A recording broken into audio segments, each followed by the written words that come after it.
What's going on? How's everybody doing? Welcome to another session of Civil War Alliance here. One of our two homebrew campaigns that we have here. Tonight's going to be a little bit different. After they picked up and pinged the tuning fork, used the tendrils of magic to plane shift, our adventurers ended up somewhere they have no idea where. But before we get into that, let's get into what's coming up this week. Tomorrow is going to be Fell Entropy 7:30, which is our Tomb of Annihilation playthrough. If you haven't caught that, you definitely should. It's pretty fun. Then we have, let's see, special session of Tyranny of Dragons on Monday, because we had to kind of move schedules around.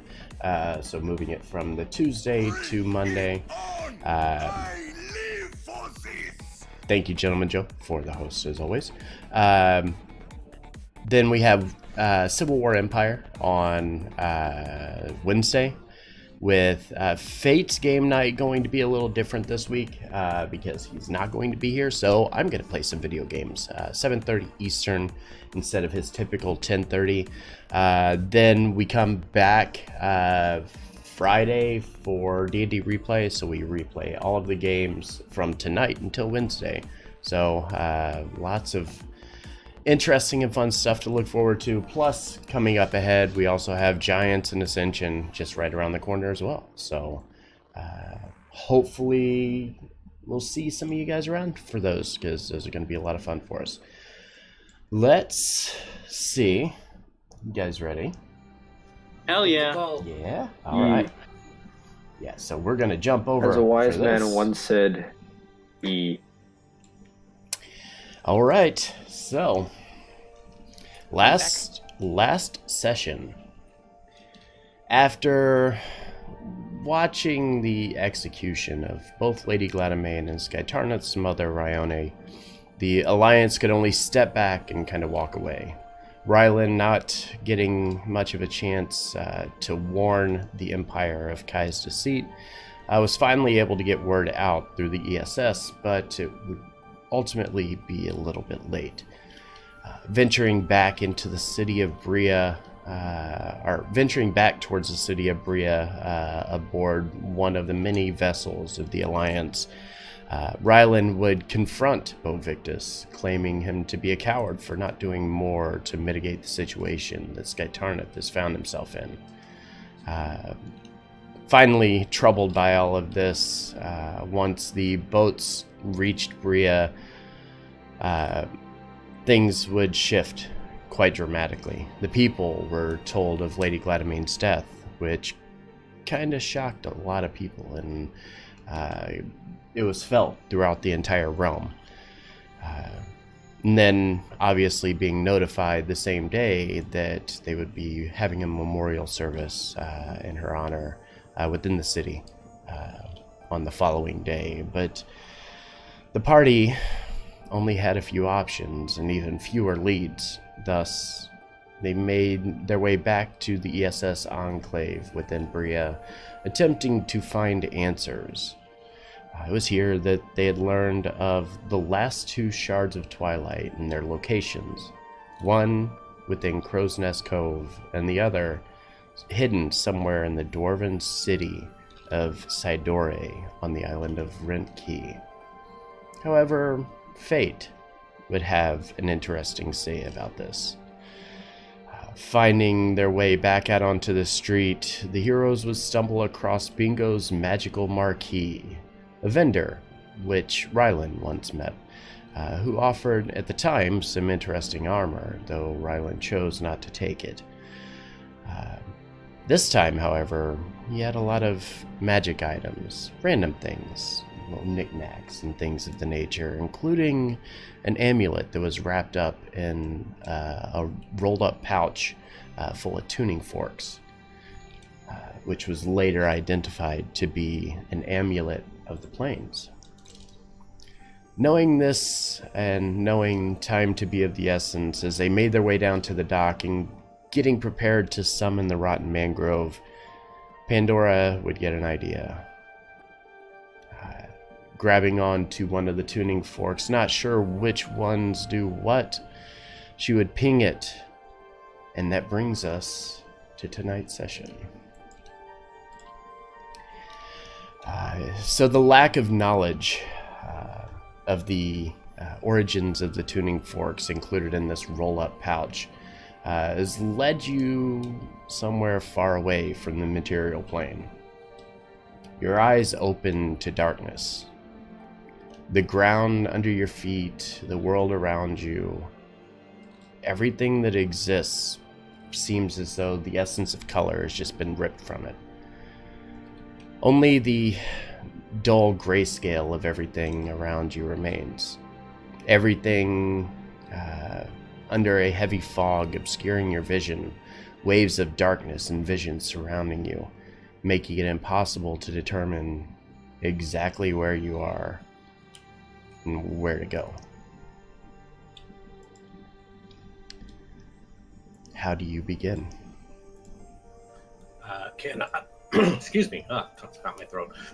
Can I attempt an Arcana to figure out where we are? You absolutely can. Because I have an idea. Does Pandora? No. Starting strong today. Yeah, unfortunately, you peer around and it escapes you. You have no idea what this could be or where you actually are, but it's strange, it's eerie. Trying to kind of decipher everything around you, it's almost like nothing makes sense. None of what you see makes sense.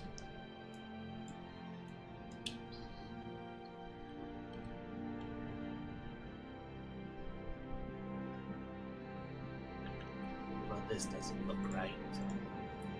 Largus, did you bend one of the forks before we used it? No.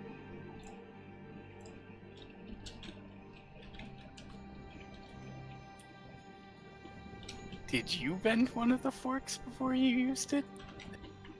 I don't think so. This is my first attempt at planar travel, to be honest, and this isn't usually how I contact Kaifon.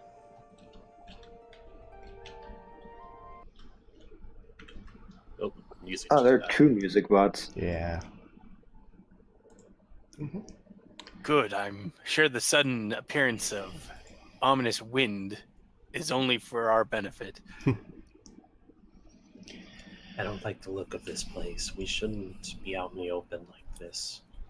What, you don't like the complete and total muta of all colors? She looks at her outfit. No. Give me a perception check. Yeah, do we, are we also? Everybody So sees that we're this. basically in an old-timey cartoon. Right. Oh, so it's not just That me. is so Yeah. not the right color. We are That's not just even on fire today. Man. I rolled the wrong thing. My actual roll was Dude, worse. Largus, it's all you, buddy. Okay, fools. Also, I think I have advantage. Okay, sure. Well, that advantage is doing me good stuff. So, save for your own kind of voices and breathing, and as you kind of take a look around, you start to hear, Lorgus, you start to hear the faint murmurs of voices, animals and beasts. All of them crying from unknown directions. As you kind of look around, you see nothing, just the haze around you. Pandora and Rylan, as you kind of squint around, it's difficult for you because you've had this connection now to the shards of twilight for a duration long enough that everything seemed different. Everything had a haze around it, like a magical haze. You look around at yourselves and at one another, and that's gone. Well, this is unnerving. We definitely came somewhere that we're not supposed to be. No, this Do you is think you can use the amulet again? To summon the ship? No, the amulet. He means the plane's amulet. Oh. I mean, it wouldn't hurt, and we Yeah. definitely don't want to stay here. Pandora, give me an insight check.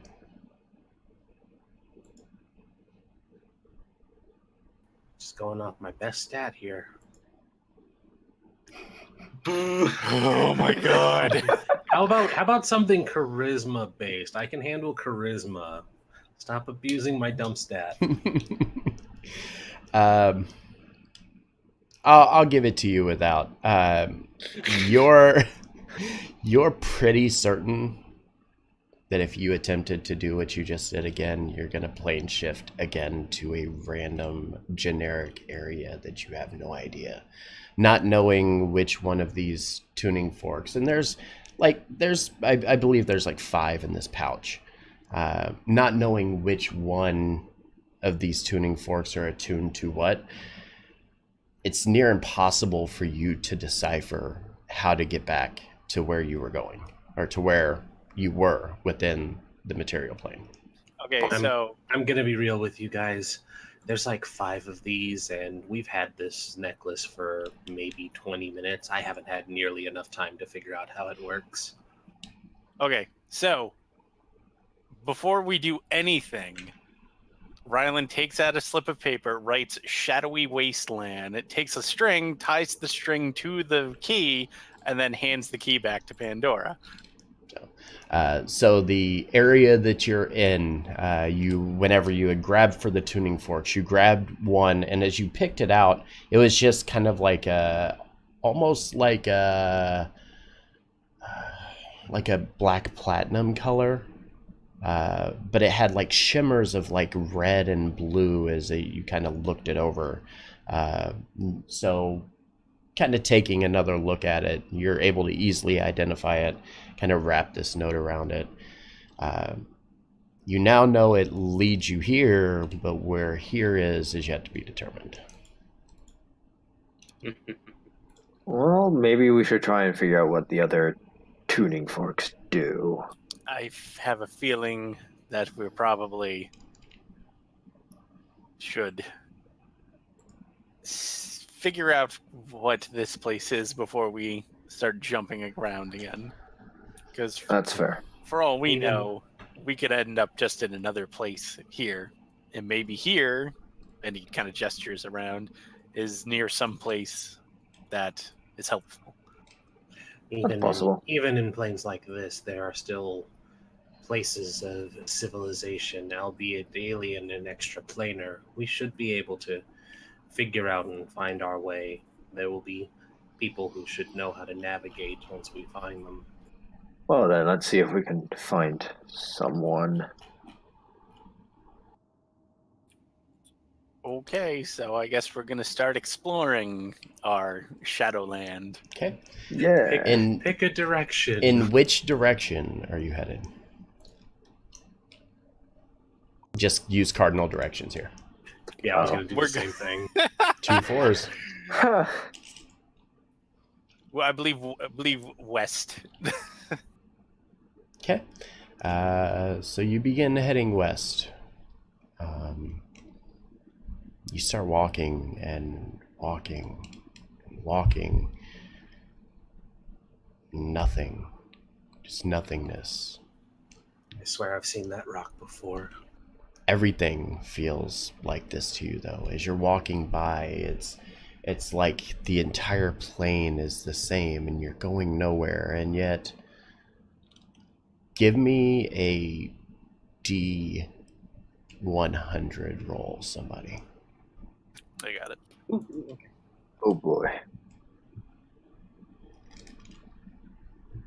Okay. I feel like we've gotten a lot of 76s over the years, over the months. Okay. Somebody give me a D50 roll. I know that's not a thing, but it is for my table here. Huh. Okay. Even with the two of you roll and get the same exact thing. So as you're walking, some time passes. You're not sure how much time. It feels longer than normal just because as you're walking, there's nothing around. Though the voices do get louder and echo throughout the entire area and in your own head, but the source is unknown. Welcome, party. Thank you I'm for not the the raid, only one as hearing always. that, am I? Hearing what? Thank you very much. That's We unsettling. appreciate it. Rylan just laughs. Oh, don't worry. Voices in your head is quite normal. Do you continue walking? Well, it doesn't seem we have anything better to do. Yeah, I don't think there's like someone driving up being like, oh, so sorry. Here, I'll take you where you're going. So yes, I think walking. Guy. It's funny because that was Tyrus. All right, yeah, we should keep going. Which direction? Same direction?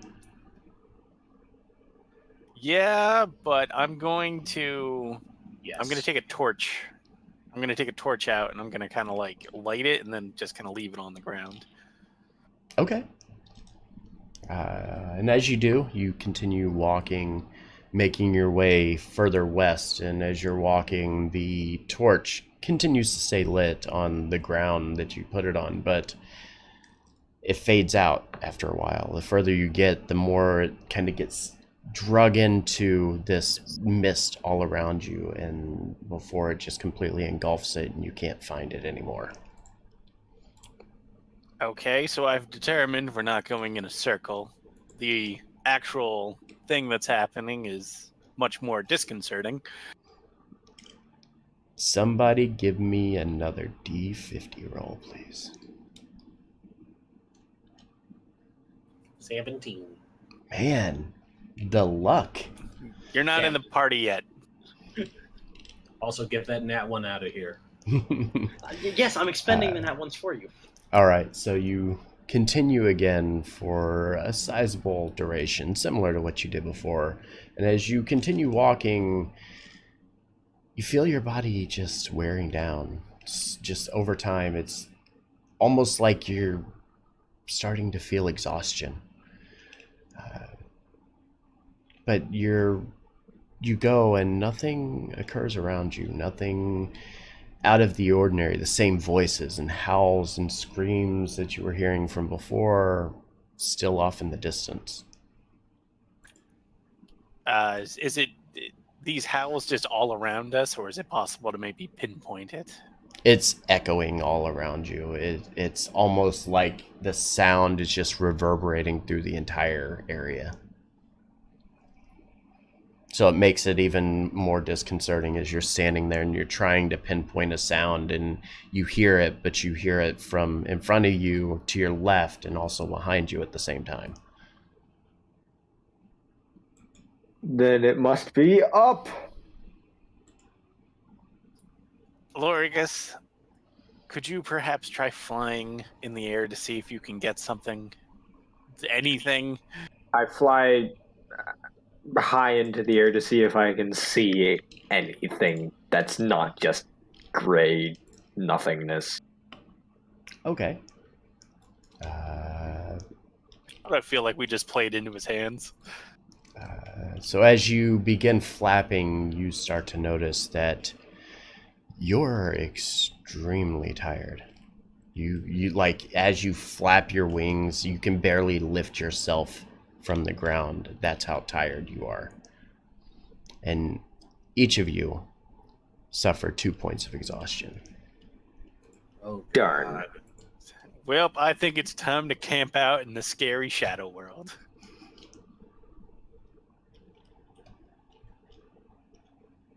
Is there a place to mark the exhaustion, or do we just keep track of it? Just keep track of it. Yeah, What's there's no this? So place in the thing. disadvantage on saves and checks and... Believe movement speed. Okay. Level 2 exhaustion, speed is halved, Mhm. disadvantage on ability checks. Mhm. Okay. Forge kills the party in the first 20 minutes. somebody, are you guys camping out, like long rest style camping out, or? Yeah, probably. I mean, I would rather not run the risk of worse exhaustion. Okay. So we'll give it a try, and hopefully it won't go bad. Yep, go ahead and give me that D50 roll, somebody. We all die. There's a pretty sizable gap where if you roll it, you're okay. And so far, every D50 roll has landed in that gap. So you are able to rest and settle in. You kind of huddle around each other, discussing, trying to figure out exactly what this is. And it's, again, hard to make heads or tails of any of this. And as you begin thinking, you start to look back, and somebody else give me an Arcana check. Somebody other than Pandora, since she's Aw. Are you kidding? Sure, why not? Oh, Damn. boy. Damn. All right. Rylan, of all of you, is the one that's I able look to over determine Pandora this. while she reads sometimes. As you stop to take a moment to think about this, you remember hearing what you thought were just stories. Stories of a place called the Deep Ethereal. It's a strange place where there are shimmering curtains. Once you reach destinations, it will travel you from realm to realm, and these curtains lead you to different planes of existence. As you're sitting here trying to recall this, you recognize that in any direction, any way you go, you're bound to find something, though it might not be anything that you would like. Maybe you'll find a curtain that will lead you to the plane of fire, or maybe it will lead you back to the prime material, or any various number of planes that you could think of. And that doesn't exclude the Feywild or the Shadowfell. So trying to determine what way to go at this point, you're basically just hoping that you find something soon, because every time that you start walking and you make your movements, 10 hours of time passes. So as you're walking and I've been stopping you, you are passing 10 hours of a day. Though to you, it feels God. normal. We're not even going to get back in time to help with the fight. To you, all of this feels normal, though. It feels like you walked for maybe 4 hours in total between both sessions of walking. You are just... It finally dawned on you as you've been walking and nothing is coming up. You're like, wait, I get it now. And I assume you turn to the others and let them know what you remembered. Oh, yeah. And he leads off with, so we're in the worst conceivable place that we could possibly be, short of a plane that literally will kill us. Mm-hmm. And then he shares the rest of the information. So we need to find one of these curtains and hope that it goes someplace that we want to go. With no guarantee. All time goes really fast. Shouldn't we? At this point, shouldn't we just use the amulet then? It does seem more time efficient. If what's going to happen is random anyways, then better save the time.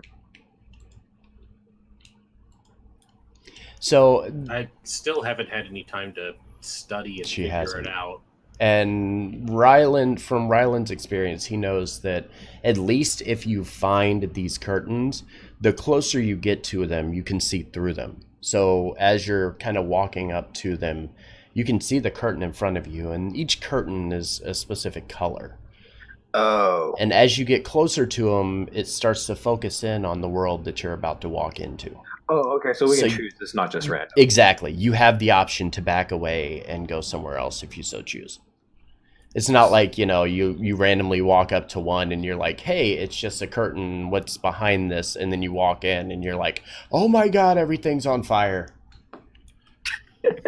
Okay, so it's not like Sigil, Yeah, correct. where you're just like opening a door and you're like, Uh-huh. well, hopefully this doesn't lead to a shark. Just imagining one of them is the Harry Potter curtain. You just walk through and instantly die. Okay, so So we need to focus. Wait, on that was a thing in Harry Potter? location. So Sirius died. No, he That died wasn't because he got shot. yeah, that was not how he. Anyway, I'll get into that later.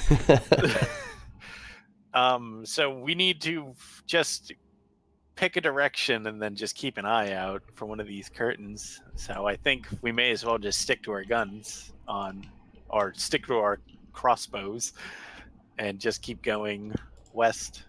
What I assume to be west. I don't even know. Mhm. And you're able to finish your long rest here. So, but you do so again because time passes rather quickly. You're able to do so in a matter of minutes, though 8 hours of time actually pass. Huh. We need to get out of here, because if we idle too long or take too long, there's not going to be an island left to save. Yeah. So you begin venturing again, heading west. Go ahead and give me one final D50. Damn. Cool. Man. 17s are great. 17s are great. Once again, no encounter. You're able to walk again, seeming like an hour of time has passed, but you now realize that the time is actually another 10 hours. As you continue walking, though, you begin to see something off in the distance. Ahead, the shimmer of a bright turquoise-colored curtain appears, gleaming in the darkness as you are kind of walking around, the very first bit of hope in front of you. Turquoise. That's a home world kind of vibe, wouldn't you think? Makes sense to me. Good, because I was trying to lie to myself there. Do you approach? Yeah. Okay. No, you know what? Let's just No, let's just- we let's return just to head the place back. we started. Yeah, let's just head back east. And Let's then we'll just figure start it out. over. It's fine. I'm gonna laugh if there was like a curtain like to the north, like during one 10-hour trip. There might have been. Cool. As you begin walking forward, you get closer and closer to this curtain, and the sight on the other side becomes a little clearer. The familiar sight of elves can be made out off in the distance as color begins to return to your vision as well. A form of civilization, though you can't recall the place from any of your travels so far. Do you enter?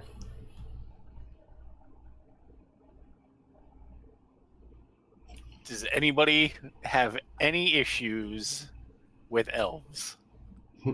Not that I can think of. They might have Also, are the curtains two-way? They can't see you, no. Okay. Right, that's a good point, Pandora. They might not. They might take a little umbrage with you.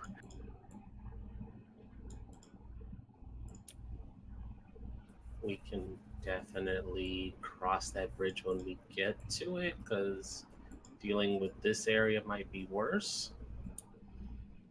I'll just die. It's not like, it's anything worse that could happen here. Can I just quickly roll a perception to see if there's any other, curtain that may be somewhat nearby? Yeah, absolutely. Go ahead and give me a perception check. You know, it occurs to me that we didn't immediately have you fly in the air after we took that rest in order to find these things, which was one of the plans. which led up to us taking a rest. I'm smart. Lorgus, as you kind of peer around, you kind of back away from this a little bit, just to get a good feel for where you are. And as you're looking around, nothing. Just behind you, that same gray and black mist that you've been surrounded by for what feels like eternity. Well, it seems like we either take it or we never do. Okay. Let's just see where it leads. All right. We're all going to die. So taking a deep breath, you reach forward. Sounds like Snow wants to go here. Let's try another one. Yeah. Suddenly, a voice in our heads tell us to know maybe this is a bad idea. Yeah, let's go. Okay. I brush the curtain open and I step through triumphantly. As you step forward, you see this. Suddenly, shark. Quiet you.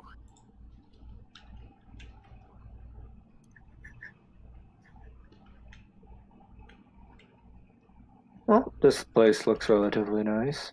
Here we go. One sec. You step through the curtain of the ethereal, feeling your feet once again on the firm ground below.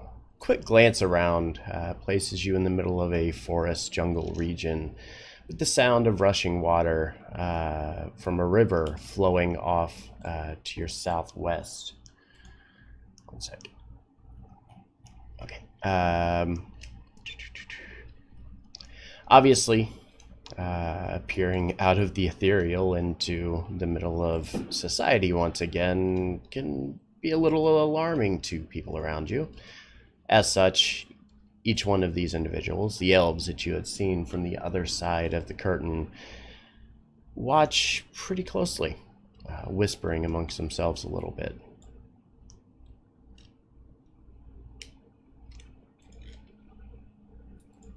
Ryland will hold a hand up and then call out in Elvish. We mean no harm. We're just travelers trying to figure out where we are. Was there a concern for a moment that the turn order box would need to come into play? Mm-hmm. Oh, yeah. Oh, yeah. It could have been ugly, too. That's why I was having you roll.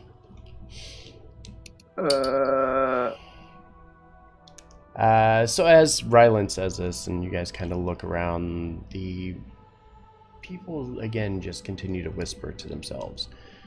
They don't really pay close attention to what you're saying, nor do they try to interact with you. They kind of step back a little bit, a little unsure of you. Around the corner up ahead, you begin to hear somewhat angry sound of an elvish man, what appears to be arguing with another individual up ahead. As you start stepping forward, and I need to be on the right part of the map so I can show you this. As you begin to step forward,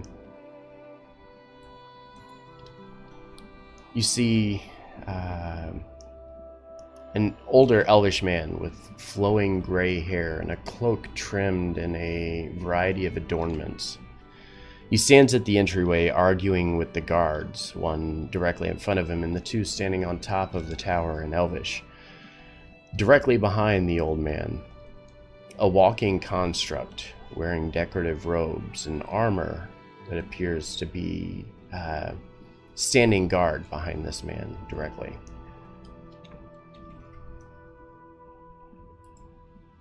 Well, that's new. Well, they're not trying to shoot me. That's a good sign. Seems so.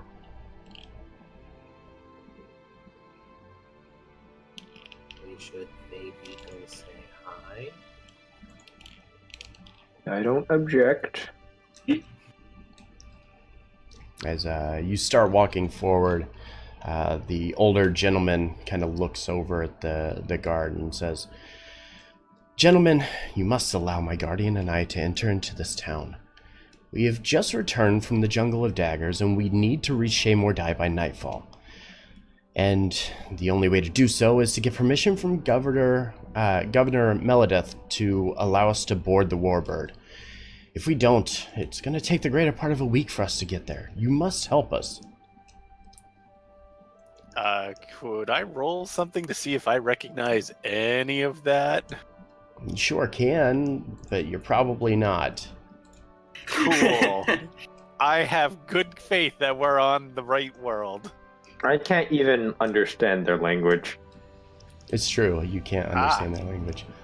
Even with a fantastic history check, you're like, nope, none of this makes sense. Those were words. He's saying things, and I have no idea what the hell's going on.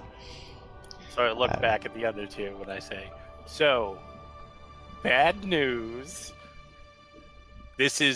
I'm pretty sure we're not where we need to be. I'm thinking different plane, or the fact that I've pretty much lived on a set of islands my entire life might be coming back to bite me. The guards from the watchtower kind of look down. Though nobody appears hostile, you can tell there's a seriousness in the air. The guard directly in the center here kind of reaches out, kind of placing his hand up, almost like a dismissive kind of wave, and says, "Master Tanavith, I understand your sense of urgency, but it's not quite so easy. Shaymordai is preparing for ceremony today, and as I'm certain you know, the governor is giving her attention to the council right now. You're welcome to wait here outside of the city walls for her to become available, but your guardian is not allowed into our village or town." You hear him kind of clear his throat and speaks a little bit softer and says, "No forged are allowed around here. You know this as much as I do. Tends to cause a bit of a stir." Tanavit, the older individual in front of him, kind of just shrugs and almost starts to get angry, and he just immediately starts, "Well, this isn't acceptable at all. Need I remind you that I'm a noble from the Veritas line, and that members of a member of the Priests of Transition. Besides, this is no machine. He is my companion. Where's the governor? When will she be available? We've been out here for so long. It's simply just going to take a moment of her time." And you watch as Tanavit suddenly begins to step forward, and as he does, all of the guards quickly ready their longbows, pointing down in his direction. What do you guys do? So let's not try the aggressive approach when it's our turn to go in there, shall we? Yep. Curse my protective nature. Rylan is going to step forward. Rylan will also step forward. I'm confused. I have no idea what's going on, but I will step forward because I see the other two stepping forward. When she steps forward, she'll try to politely be like, is there a problem? What's going on here?" As you step out and make yourselves visible, give me a perception check. Yeah, there's some good perception checks. Shame we Alright. wasted 20 hours in the right? Shadowfell. That's fine. And now we're rolling good. You kind of peek through down here through the very large double doors that are open and show you into the town ahead. Peering out into the town through the outer wall, you make note of a handful of vessels that not just line the docks, but the skies as well. Beings unlike anything you've ever seen, pale complexions, beast-like features. Some individuals, even very distinctive symbols spread across their faces or bodies. In the back, you see a contingent of what looks to be undead elves dressed heavily for war, wandering through the streets. These warriors wearing some of the finest breastplates and helms that you've ever seen. And they carry short spears and heavy shields with them. And as you kind of look them over, you notice there's a definitive spark of intelligence in their actions and the way they move around the town. Various mechanical contraptions beyond anything you have ever seen before. The world is alive and magical. On the docks, carts powered by small magical constructs which help to load and unload the vessels. Everything feels different, including yourselves. As you approach and begin to speak out, the guards drop their attention from Tanavith and his companion and then look at you. This obviously draws Tanavith's attention as he quickly turns in your direction, seeing the three of you. The guard's in shock, but Tanavith quickly reacts and says, Oh, friends, come. Yes, I've been waiting on you. We're just waiting on the governor to show up. If we're going to make it to the ceremony on time, she's really got to hurry, though. But gentlemen, may we move out so others can pass? And then when Melodith arrives, then perhaps we can get to talk to her. No, yes, let's go, please. Come, knock. This way, my friend.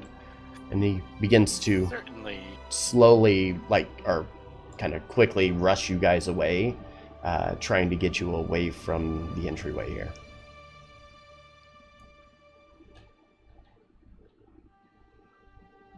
Pandora, now is not the time. You keep walking into my space. Also, DM, can I ask a out of character question? Eberron. Mm-hmm. Yay! I'm staying here. You guys can go back. The only way that this is possible for you to do is to travel to the deep ethereal and find the material plane curtain that would lead you here. But there are several of them, because the deep ethereal is the only place in the D&D world that exists where you can plane shift between two different campaign settings. Took a lot of research to find it too. Wait, two different campaign settings? Yes, Eberron is a completely separate setting. Yeah, the drow are much anything. cooler here. I think we should stay, guys. Are you kidding me? They have so much cool stuff. I'm not leaving. I'm bringing some of it back. Let me see. Do I have a that's a handout fair for you? point. Let's pick up some guns while we're I here. think I have a handout here. Oh yeah, here. Yeah. Let's do this. Awesome. Show you this. Oh, I want that ship. I want it. I want it. I'm gonna key this water pendant to one of those. Sky Who? Let's get that. So, Tanavith quickly kind of taking you and pulling you over to the side. He kind of glances around, noticing all the elves are still watching, and he kind of leans in forward, kind of quietly, and says, "Listen, I know I know not who you are, but I must find out before they do. There are many humans and even drows such as yourselves from the Zendrak, but you, a race of avian nature, can only be explained one of two ways. You're either a result of the morning or you're from Toril. Draw too much attention to us. Cover yourself, keep your head down. Do you want to get... You don't want to have too many questions. You know about Toril?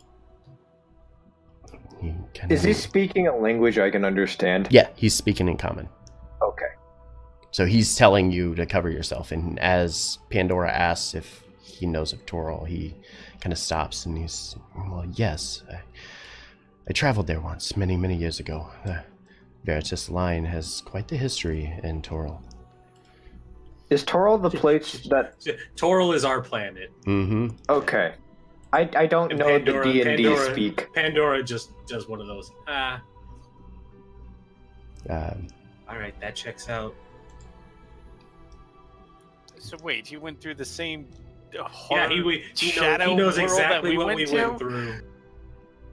He kind of looks at you and says, you're currently on the island of Aranel, and You're just outside of the town of Pilus Talinar. It's the major trade port here. Usually they'll let individuals in through the villages and such, but even if you're not elvish. But my friend here, well, they won't allow him in. It's one of the cities here within Arnell was destroyed by the Warforged to the east. The entire city is nothing but ruins, but since that day, they now forbade the Warforged from entering and keep a close watch on all of them. And it is at this time that I'm going to allow Snow to introduce his new character. Oh boy. Oh, hello there. No, that's not his voice. That's a I'm not doing his voice yet. Yes, I am Nock. You'll see a towering figure, although not seeming too imposing. About 7'10", constructed of what appears to be silver metal. However, much of it is stained orange across the face and arms and legs. I'm wearing some robes that are, what's the word? Reminiscent of that of someone who is adept in magic. And I don't seem to have any visible weaponry. My eyes are glowing emerald green, and I haven't said anything yet. Okay. Rylan looks at him. Well, that's terrifying. So you have a golem. That's neat. Why don't they like golems? I am not a golem. Was that his Dear voice? God, dear God, it can Yes. speak. Your Yes, Pardon me. Who are you? May, I think your Discord's lagging. no, he's doing a No, he's secret doing- voice. No, he's doing William Shatner. Shatner bot. I am no ordinary golem.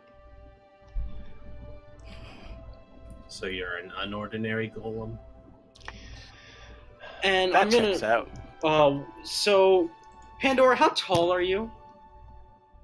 Kind of short. You know, that's a great question. Kind of short. Short, So- yeah. I'm standing probably about 2 feet taller than you. No, I do have it written down. 5'2". You're 2 feet taller than me.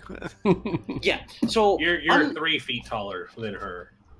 Yeah. So I'm standing over you, and Okay. Did you just Wookiee Okay. call at me? Somebody just Wookiee called. looking down, and if you'll actually look down at my feet, I'm slightly hovering, so as to seem more powerful. And now when I speak,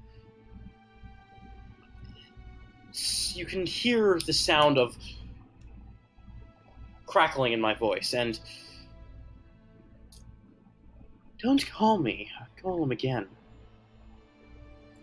Well, what should we call you? Knock. She knocks on his chest plate. Rylan also knocks on his chest. Okay. Hold on, let me as, pull up my spell cards here. as this is going on, Teneve quickly motions. No, Noctis. Don't want to draw attention to ourselves. You know what happened last time you did this. You are quite right. I'm sorry, and I will back down. He kind of looks at you and says, now tell me, how did you get here? Why?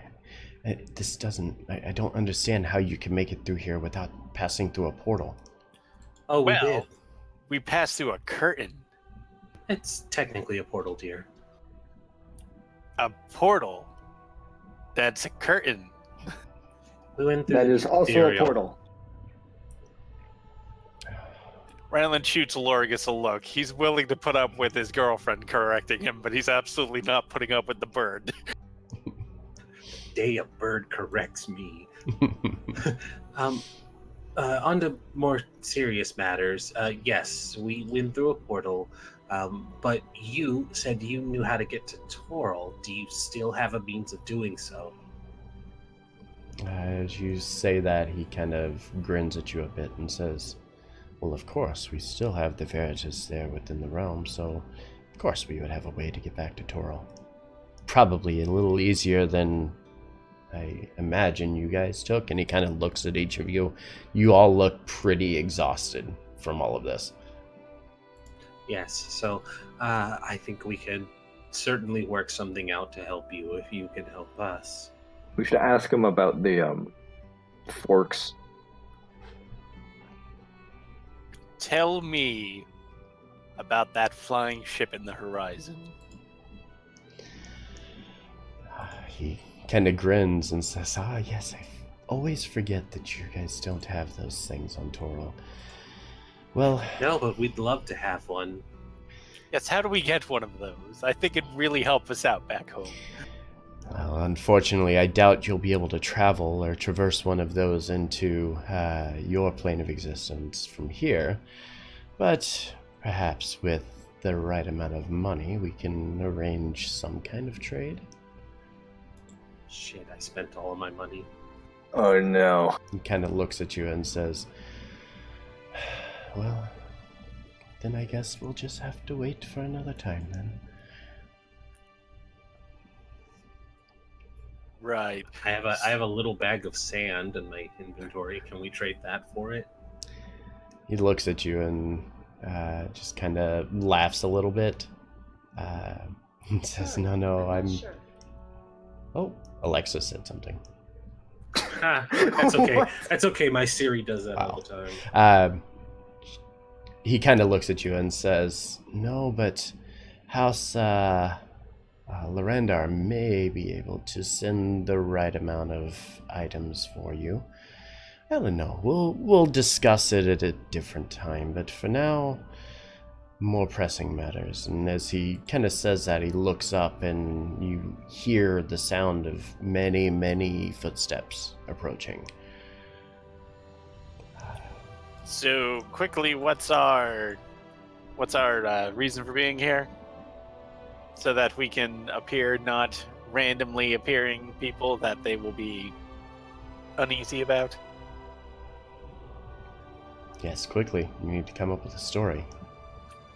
Why did you come here? We'll just say we're your companions, I suppose. He looks at you and says, well, my companion here and I were traveling through the jungle. We were searching out magical components and things, dragon shards, things you wouldn't be familiar with, attempting to gather all we can, and I was pulled away, told that there's a ceremony coming up, the passing of one of our own. I must make my way back to the city of the dead, where I am one of the priests of transition. Interesting. You were worried about going into the jungle by yourself and you hired help. Yes, that seems fair. And as he says that, you watch as this kind of army forms, kind of makes their way around the corner. Well, now. As they get a little closer, in the front, you see a very tall, kind of beautiful elven woman in heavy plate armor, her hair kind of pulled back, very serious look on her face. She kind of walks and turns. You notice that she has these kind of strange facial markings that reveal themselves when she rotates her head in just the right light. And you look a little closer to it, and you do notice that the markings actually reveal a skull, almost like a skull tattoo with like invisible ink that appears in the right sunlight. At her side, an elf draped in finery and jewels, wearing a very elaborate headdress with a skull motif. Its leathery skin is kind of stretched tightly over its face, making its nearly colorless eyes appear as if they're bulging from its head. Upon closer look, however, you notice that this being is not too dissimilar from the soldiers that are lined up behind him. I will give you some more handouts to see. Here are your soldiers. They look slightly not alive. Oh, they are very much undead. They are very much not alive. And this one. He's pretty. Sure. Sure, I'll sell my soul to him any day of the week. So, is this lead elf also appear as undead as the rest? Oh no! The woman, no, she The tattooed is.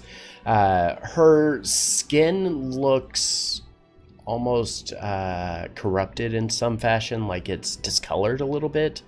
Kind of like what you recall or what you would see in like a zombie show, where like the skin looks like it's starting to decay a little bit, and it starts changing colors, like browns and like off pale greens and things like that. But beyond that, she is actually, I mean, like I said, beyond that, she's actually quite attractive. It's the Fell. Close your mouth, darling. You're drooling. That was not. I have a visor on. From this group, as they begin to step forward, you hear the woman begin to speak up and says, "Sir Tanovich, noble of the Veritas, I have received word that you are looking for me." And he kind of looks up, kind of pushes his way back, trying to get Lorigus like pushed back a little bit and like hiding, to kind of hide his feathers and things of that nature. And he kind of steps forward and says, "Oh, yes, Governor Meledith, and the counselor, it's an honor to be amongst your presence, sir. Governor, I requested an audience of your council so that I may ask for aid. My friends and I require passage through Pilus Talar, but your guards are unwilling to allow us, especially my companion here, through your city. I can assure you that Nock is not here to harm anyone. In fact, he's been under my employ for the past several months. I suppose that's what I'm meaning to say here, is that my friends and I are in a dire situation. We need travel aboard the Warbird, and that way we can make our way to Shame or Die. It's important. As you know, I'm one of the priests of transition, and I must prepare the rite for one of our own." And he kind of steps forward. And as she kind of looks over the group here, she kind of steps forward and she kind of looks at him and says, "Yes, I heard that S01E was to join us on this day.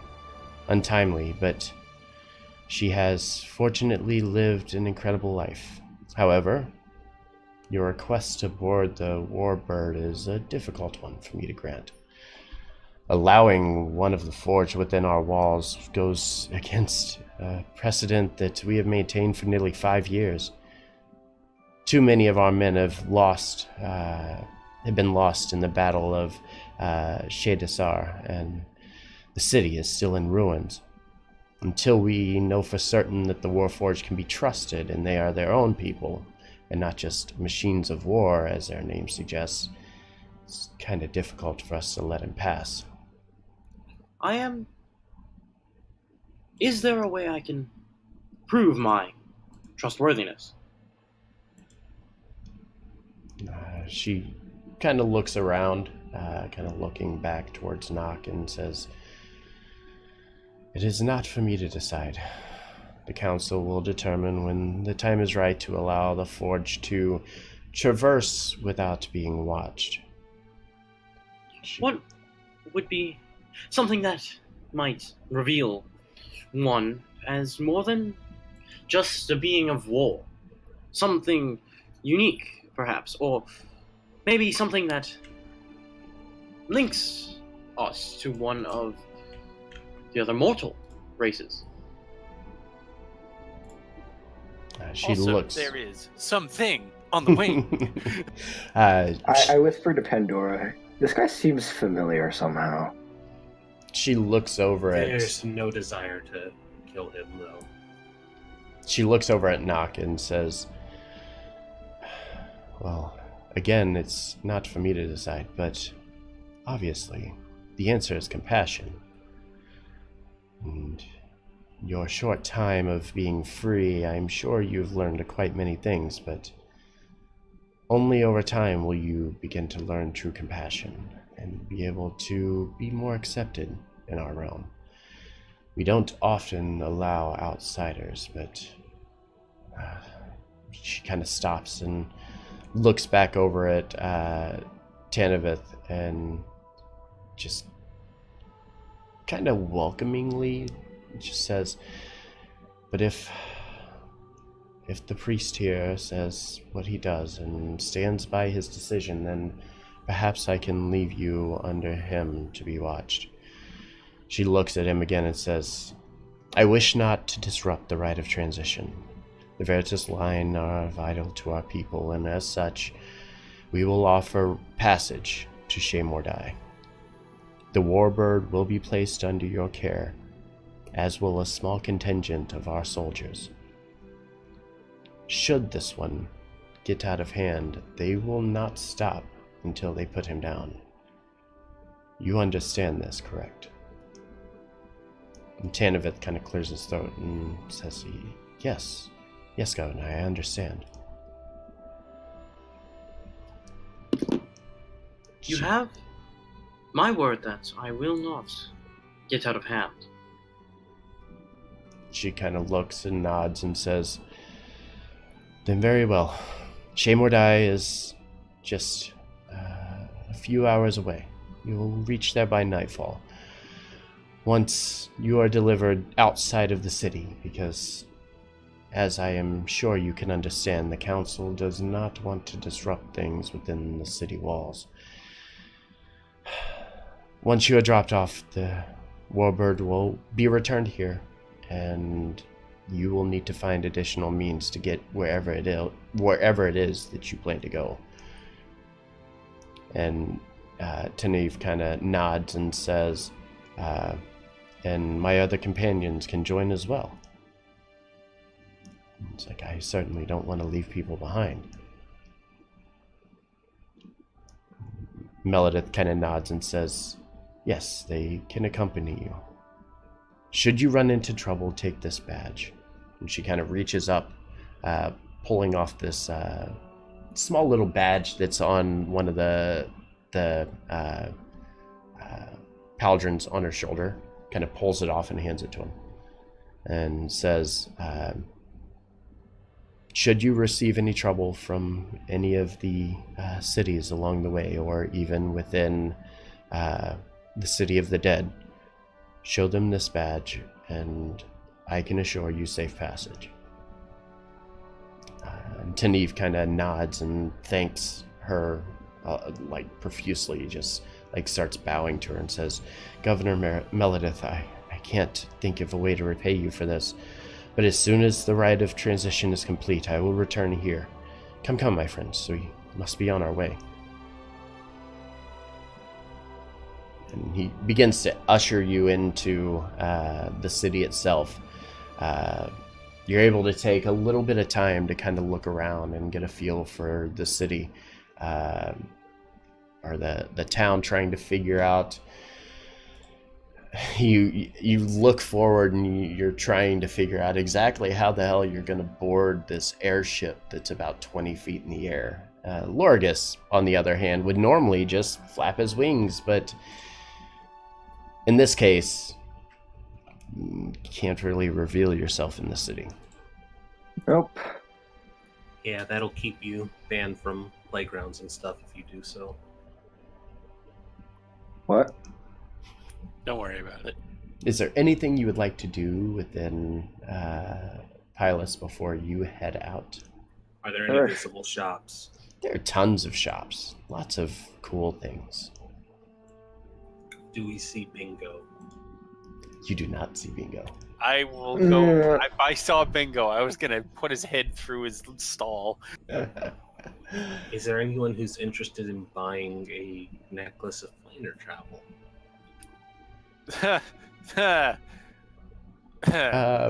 I ask, but before anything else, I ask the guy about the tuning forks and which one they might correlate to. Okay. As you're kind of wandering through the city and just kind of taking in the sights, this is a very different world for you. As you're walking around, Lorgus takes the kind of roll-out pouch of tuning forks and the amulet and walks over to Teneve and kind of hands it to him and says, what is it that you need? You want me to tell you what this does? I'm sure this is what you used to get here. We believe that each tuning fork is attuned to a different place, but we can't read the tuning forks, and so we didn't know which one we were using, and we got lost. Do you know which ones they might correlate, which realms they may correlate to? He kind of picks it up and starts kind of looking through them, attempting to identify them, and says, well, this one is where you're at here. And he pulls out one, and it's this tuning fork. It like shimmers almost. It has a kind of like an iridescent coating to it. And the fork itself is made out of a white stone. And the coating on the outside is what allows it to have its reverberative feature to it. And as he kind of looks over, he's like, I can definitely tell you that this one is here. He's like, and that one, and he kind of points over to one. It looks more like a platinum type of material. He kind of pulls it out and kind of looks it over, and he says, this one will probably take you to Toril. If I had any idea as to the materials that they would use, I would weigh heavily in the fact that this would be the one that they would use for your tuning fork. Aaron's Thank you. jotting notes and putting them on the forks just so that we have it all labeled. Yeah, the one that leads to here should be Airship Place. Airship Place. Rockin' cool airship place ran out of paper, and then he rolls it up and throws it away, and he says in smaller print, rocking cool airship place that I want to ship from. Of course. Skaytarnath would be going nuts. We could probably just hire someone to retrofit our new ship. That's true, but we still aren't. I haven't tried summoning the mangrove. Gladabane's Revenge. Sorry, No. I haven't tried summoning Gladabane's Revenge yet. I hate all of you. Quiet, you're dead. As you say Gladamane's Revenge, Teneve stops and looks at you. Oh, right, you came from our world. Yeah. We have some bad news. Maybe some bad news. Depends. How did you feel about the Gladamanes? Oh, that's a fair point. Were you friends with the Gladamanes? He looks at you, and a very serious look falls on his face and says, the Gladamanes are part of our family line. Oh. I am the Gladamanes! I'm very sorry to say that. What's I her don't- first name? His name is Teneve. His first name is Teneve. No. Lady Gladamane's first name. You heard it. Lady? No, Lady. You heard it from Sirin, the elf. She actually said it, and nobody caught it. Quick, history check. History check.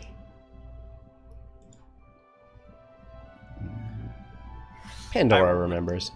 I'm getting a big Yeah. vibe of someone who is mean to me. The Someone Gladomane. who is mean to me. Meanie Gladomane. Her name was S01E. I'm She very, actually mentioned that whenever the undead walked forward.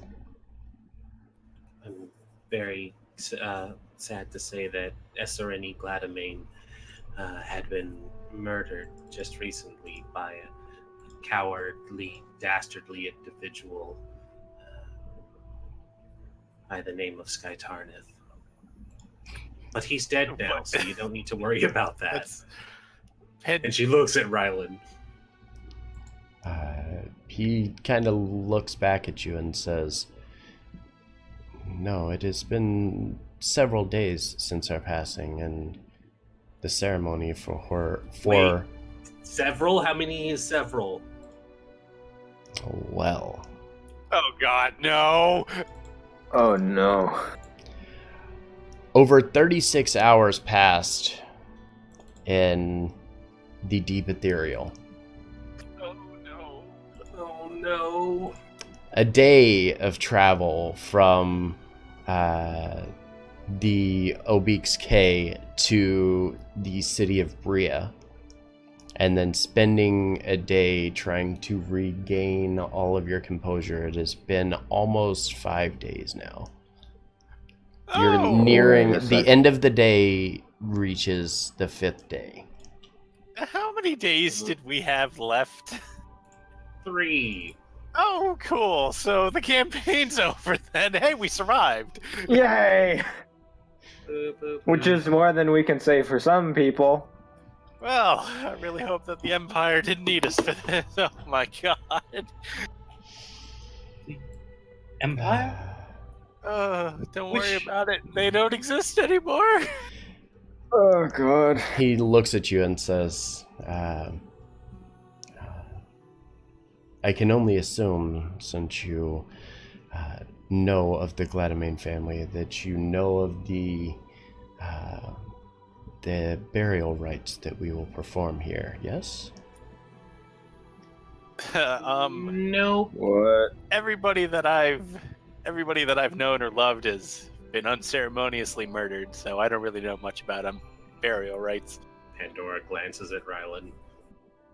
It's just like a little sad look on his face. He says, "Yep, I'm a kidder though. What do I?" So burial rites. Don't mind me, I'm just dead. I'm just dying dead, inside a little bit. dead and buried. All right, so second time he's done this. as you begin to ask, he kind of ushers you onto the scaffolding that's being lowered from the airship down to the ground where you're on, or on the dock that you're standing on, and you quickly kind of get on board this very large vessel, and it kind of, the platform raises back up, and you get up and kind of get settled in and relax, and it's about, I don't know, it's still pretty early in the day, I suppose. He said it's going to take the better part of a day through the airship to get to Shea Mordai. So as such, he decides he's going to begin to describe everything that is happening. When Lady Gladomane, which you come to find out, they have what they call houses, or they have houses and they have lines here. Lines are like a city-state. The Veritas line, which he is a part of, is one of many houses, or one of many lines throughout RNL. The Veritas line is known for their embalming techniques and performing the rites of transition. The undead that you are seeing in front of you are called the Undying. The Undying are good undead creatures. They're deathless creatures. Once their bodies begin to... Once they actually die in life, this ceremony, the rite of transition, is performed that allows them to encapsulate their soul into the body and allows them to remain in this undead form as mentors, as guides, as leaders. The entire purpose of this is to power what is called the undying court, which is their form of religion and leadership. So as he's kind of explaining this, he's explaining it in a very kind of just roundabout way. Like, he's trying not to let it seem a bit odd, but it's definitely a bit creepy. So what you're telling me is someone died, and instead of burying them, you're going to bring them back as some sort of a living mentor to people? He kind of nods and says, yes, for the most part, that's somewhat true. So there'll be a lich, but not evil? He nods and he says,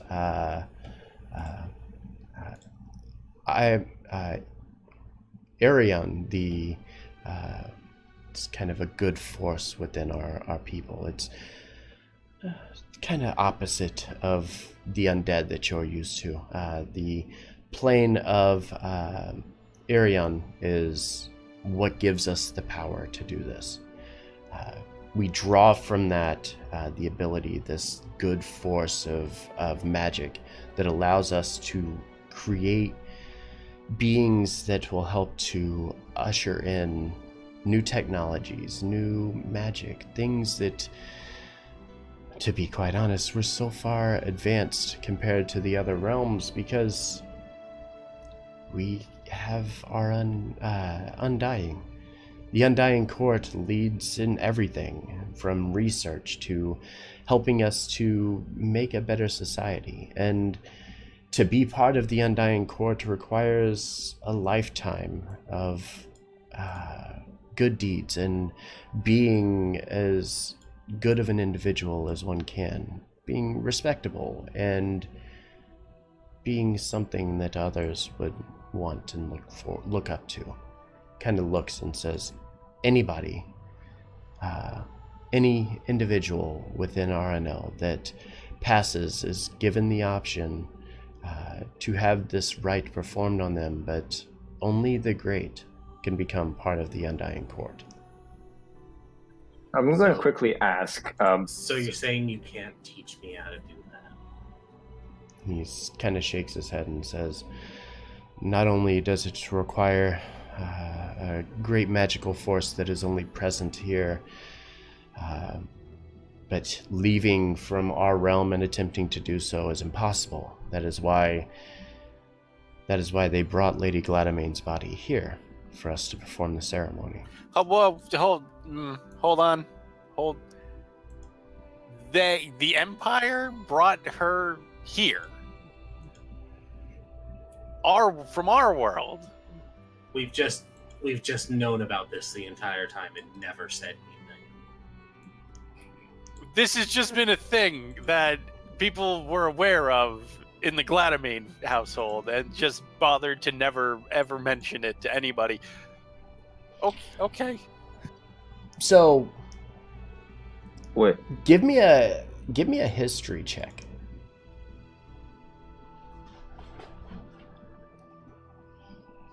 Okay. Oh, that's on the wrong tab. You guys can't see anything here. Let's fix that. There. That's better. Okay. Pandora, Ryland? Yeah, all three of you. Okay. You recall when you visited the city of Kalido.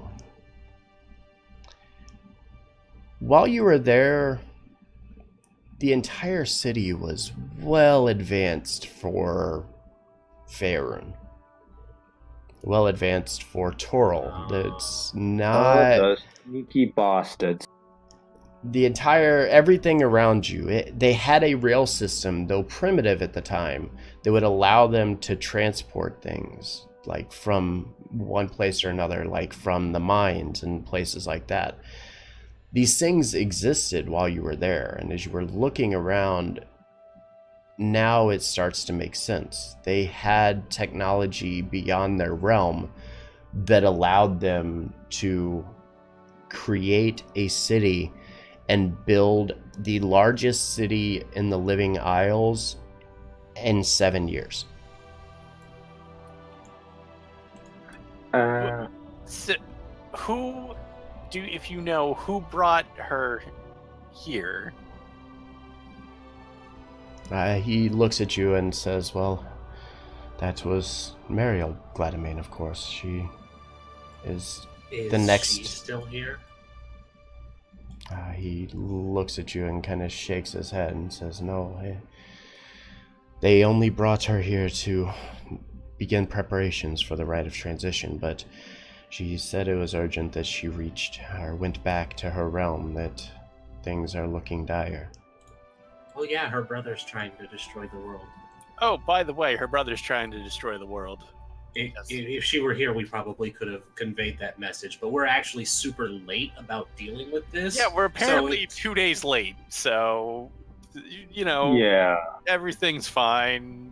So Hey, what is this world like? This place looks really fun to live in. Yeah, like, do they have knighthood It here? is not as fun as it may seem. Oh, well, I mean, I don't want to be rude or anything, Nock, but you don't really look like you're a barrel of laughs yourself. Pandora's going to move to the other side of Ryland before she speaks and say, well, yeah, I mean, you're a construct, so... And that's it. Yes, I am a construct. Wait, are all these people still here? No, never mind. No, you Okay. guys are on the Yeah, boat. yeah, all right. The airship. So we're on the boat, and I can see. Is there rigging? It's an airship? Is there like rigging on the ship? Not really.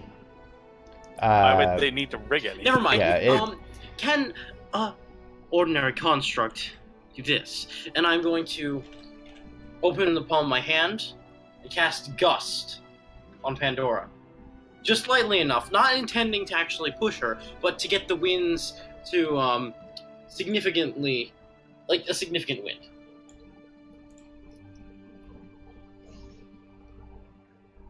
Okay. And what are you just trying to do? Intimidate her? Well, show that I'm not just some construct. I'm not trying. I'm just showing off, sort of. Okay. She did just call me a construct. She did just call you a construct. You are technically... But a you living are a construct. Yes, I know, but you know what I mean. It's your spell slots, buddy. That is true. It's a cantrip. Also, then, it's not like I was implying, that you don't have rights or something. I I'm mean, gonna ask the guy it to the is Eberron, side. so he doesn't have right. I know. That's why it's funny. So he does, because Well, I didn't vote for him. 10 years ago, in this timeline, 10 years ago, the Warforged were given the ability to be a free race instead of being slaves or servants to the other individuals in the realm. They now have the same rights as others, though a lot of people still look at them a little funny. Dobby is a free elf. So what you're saying is somebody gave you a sock and now you think you're a person. That's how Was it that works, out of right? was that out of character? Please tell me that was out of character. Was out of What, the Harry character. Potter quote reference? No, that was totally in character. That was, dude, Pandora knows how house elf things work. Yeah, it's a total Gladamain regime. Yeah, sure. Mhm. Deal. So Rylan will go up to our friendly fellow who is helping us out and just say, so you guys have flying ships in this world, as evidenced by the fact that we're on one.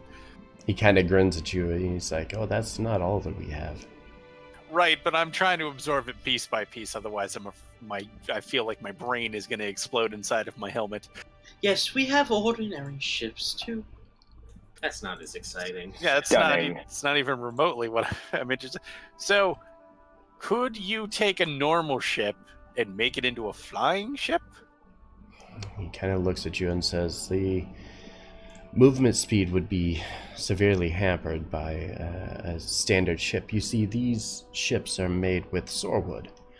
Makes them lighter, easier to maneuver, easier to traverse the skies, where a ship such as one that you might have back at your home in Toro would have probably a heavy oak or something that would be sturdy and durable.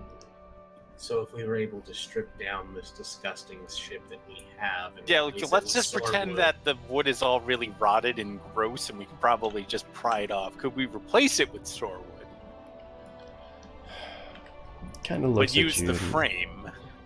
He looks at you and thinks and says, perhaps, but again, trying to get this kind of information or this kind of equipment to your plane of existence is going to be a little bit difficult. Difficult. Fair. We were really just hoping we could renovate this awful ship that we inherited. Oh, Yeah, it was undead Do- for a while. tell quite a me while. about this ship. I am, what you might say, one who is knowledgeable in ships. Well, it was a pirate vessel, for one thing. Yes, it was 100% a pirate vessel.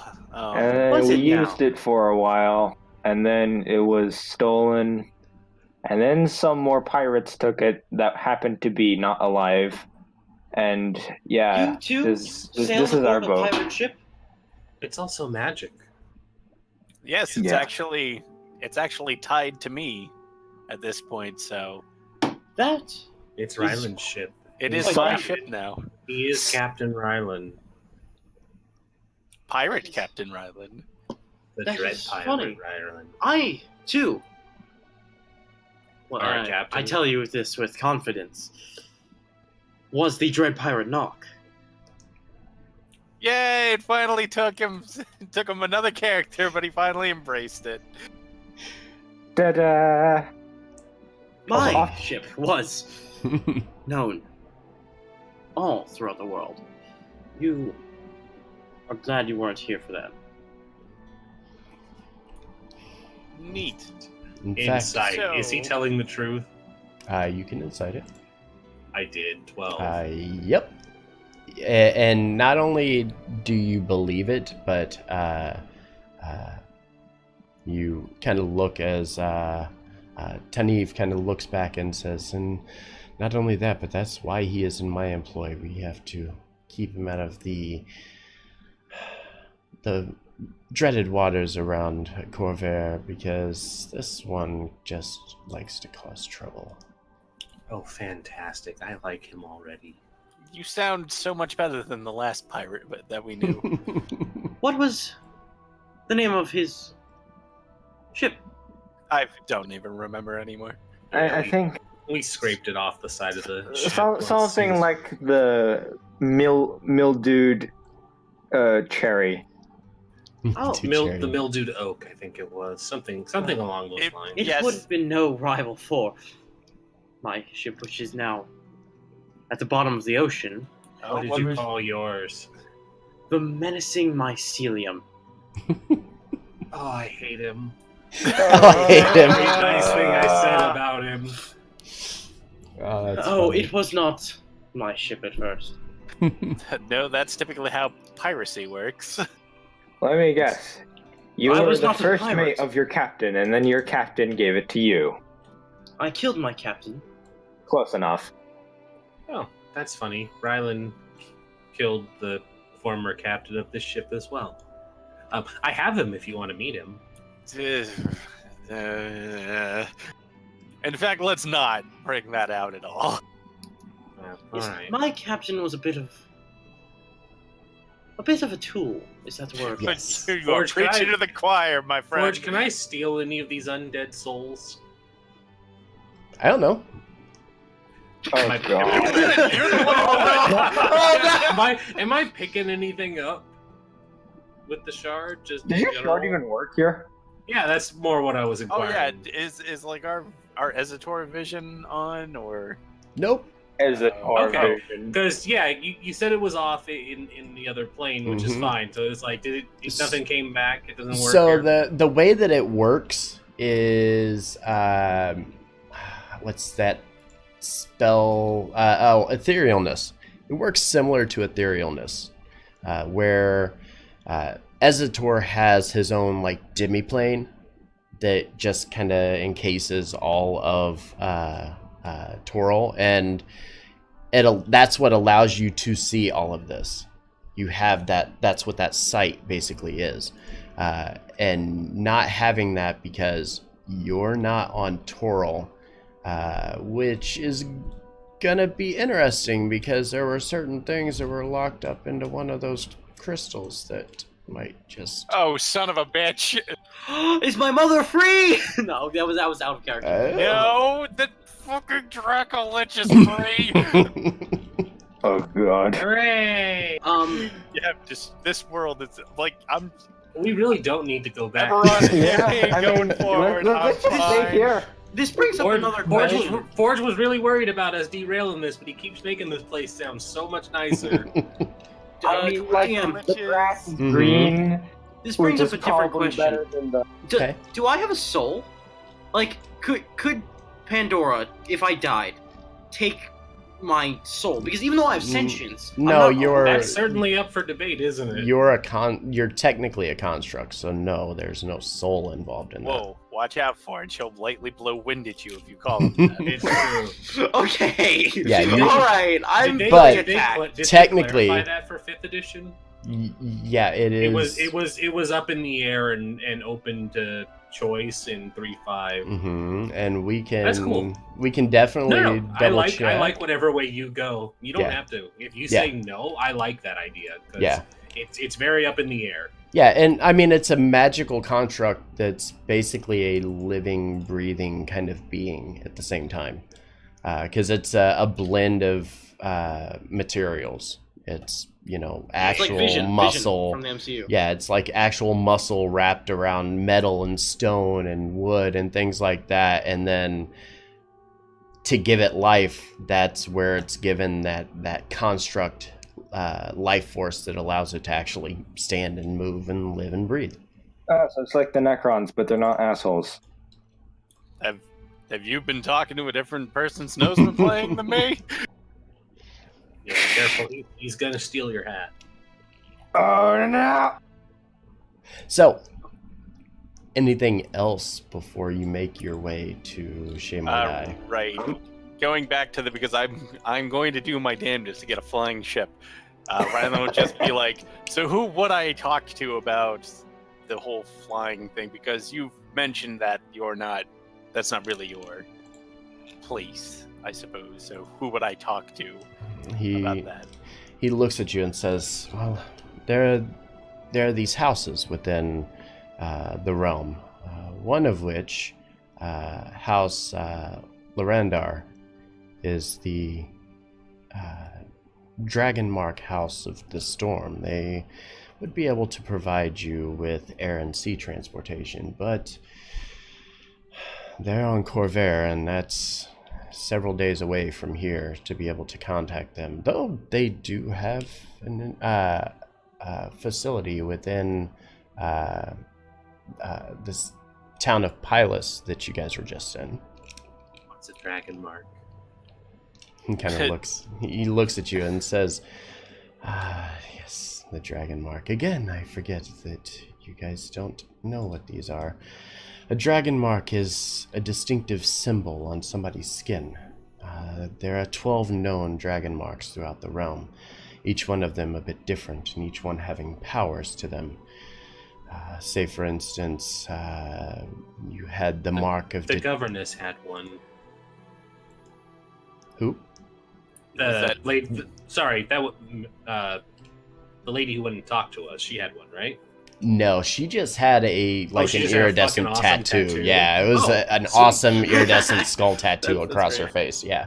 Yeah, okay. I immediately thought that was a dragon mark, and I was No. like, "Oh, that's badass." But nope. She just has a rockin' tattoo. All No. right. He kind of so, looks at you, and as he's explaining them, he's explaining that basically they give power, and not everybody that has a dragon mark belongs to one of the houses, though generally they do. And as he says this, he stops and he's kind of looks more off towards where Shea Mordai is on the coast and says, I know of at least 2 dragon marks that existed in your realm, but now that Lady Gladamain is here, there's only one that remains. I'm gonna ask him, is the ritual possible even when resurrection was not? Because, like... Well, her son was preventing it, I think. Yeah, so... And he stops and kind of looks at you and says, we heard about this situation. The soul of Lady Gladamain was held captive, but only for a time long enough for Mariel to attempt to try to bring her back. So that whole business is all wrapped up then, huh? She was able to get it back, and are things okay over there? Yes, Forge, tell us what has happened in the 5 days that we were gone. He looks at you and says, I can only speak to what I know from a few days ago.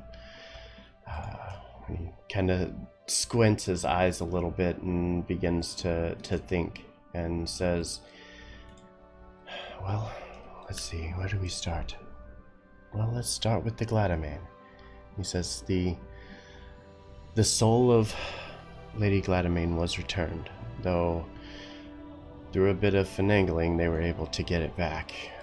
They were able to dispel the magic that was keeping her soul bound to the cage and was able to allow it to return freely to its body. Lady Gladamain was roughly 310 years of age. She's lived a long and very well life.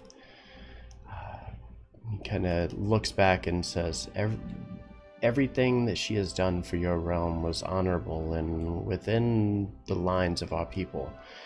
It's good that she can now pass on and become part of the Undying Court. It is definitely the highest honor that you can receive here. And he stops and he says, but more to your question, when Mariel dropped off the body, she said that the impending doom was little more than they had expected. They caught word of Kai's deceit amongst the people. Hey, your letter made it. My letter got there. Huzzah! He kind of looks and says, it's unfortunate that he was able to achieve such things, but we believe we understand where his powers are coming from. Oh no. No, knowing where they come from means that we can stop them. That's a good thing. Okay. He looks at you and says, I don't expect any of you to know any of this matter, but we believe that he is following the religion of the blood of the vole. Who the what now? A vole? Like the animal? He kind of shakes his head and he says, if the city of the dead and Shea Mordai and Arenal are the kindness and the light in the world, the blood of the vole will usher in the evil. They are necromancers of the worst kind. Centuries ago, we hunted them down, and most of them fled and left from here back to Corvair, but some elves did decide to remain followers of the people. It's taken some time, but we believe that we have found the last group of existence here on our plane, but we didn't account for somebody taking this knowledge with them when they left. So hold on. He's following powers that come from this world and then took that knowledge and then decided to cause trouble in our world. Kind of looks at you and says, sort of. He believes that the life force within others and their deaths usher in his ability to be more powerful. Much like us, they don't believe in gods like they do in your realm, but instead believe in themselves and what they are capable of doing, the blood, as it were.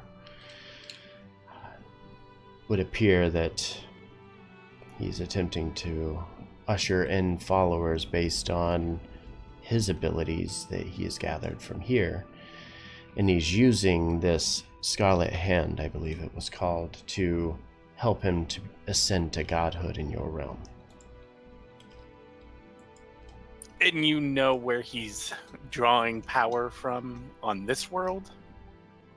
If he is to draw power, he must do so from one of the many gates that connects our realm to the various planes that circle around our realm. He stops and kind of thinks for a second and says, I'm looking for a note here, hold on. He thinks and he says, when we get to Shaymore Die, I'll explain it a little easier to you, in a way that would make a bit more sense. But think of it as the waves of a sea. The closer that he says, think of it as planets. As they get closer, things become more visible, things interact a little better. The sea goes in and out, follows a certain pattern of the moons, and here, our planes of existence do that, and they interact with the realm. Shaymore Die is the center of this. So, to cut him off from his powers, we would have to seal away whatever portal or curtain or whatever he's using. And then that would be it until he found another way? Well, if I may interject, it sounds like you could just kill him then. Yeah, if he's dead, he can't find another way. Well, that's what I'm saying. If we could figure out what portal he's using and then get rid of it, and then that is the chance that we take to attack him, it would be a lot easier. He kind of nods and says, yes, in order for you to do so, you would have to find the manifest zone that would allow him the powers to gain his connection to our realm. But even still, we've done all we can to close off the manifest zones that would connect the Vol to the undead presence that he would be attempting to tap into, and unless he kind of shakes his head and he says, I don't know how that would be possible in your realm, though. That's two entirely different material planes with planes of existence around them. This just doesn't seem like something that could happen. Wait a second. Didn't we slightly unleash an undead thing? That has nothing to do with this. I don't know. It's apparently linked to undead power. I don't know how D&D do.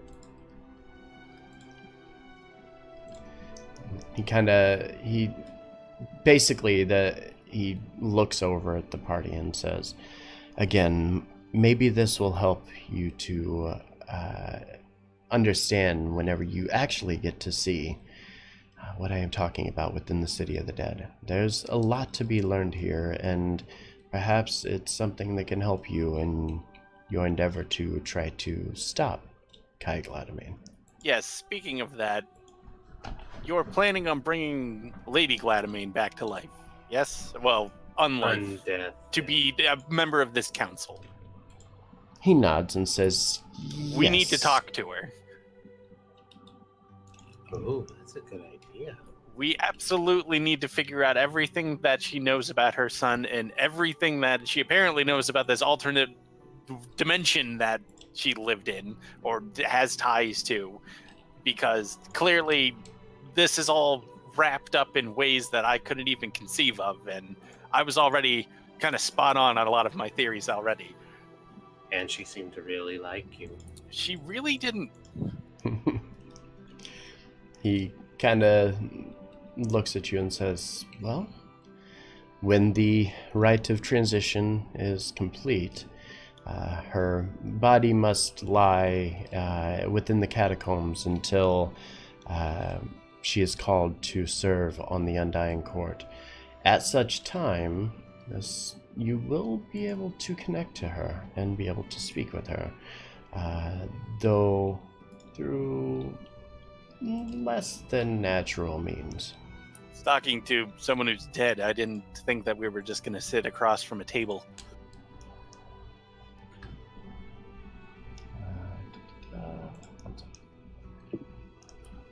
Wait, now this doesn't make any sense to me. If he was so dead set on preventing anybody from bringing her back, why let her come here, where she's just going to be brought back? And he looks at you and says, because the Deathless cannot escape the City of the Dead. Well, can't escape, no, but she can still talk and tell people things. I mean, yes, it's very strange that we were even managed to find our way here, so obviously it will be stranger still to be able to send a message, but you yourself have said that you can travel between the realms. He looks at you and says, there is the connection to the Gladamine. They know how to get here. So he would know how to get here. I mean, clearly he knows how to get here because he's teaming up with the least threatening cult name that I've ever met. They Well, are very, I'm very sorry. pathetic. I don't seem to understand much of this, but if this Kai figure is getting his power from another plane, but the portal of this plane you said was at where we are headed, Shaymore Die. Correct. He nods and says, yes, we have teleportation means to reach the Gladamine within Toril. So, if he didn't want this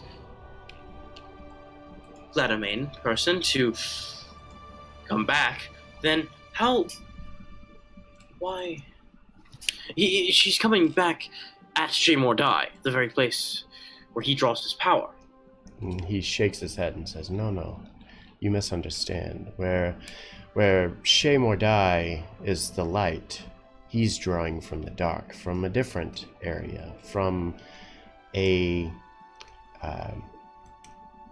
manifest zone that is not here. It's not on our plane, or not on our island here. It has nothing to do with us, and we have drawn every ounce. The Death Guards have drawn every ounce of Maybar's manifest zones out of our realm, and they continue to hunt them to this day.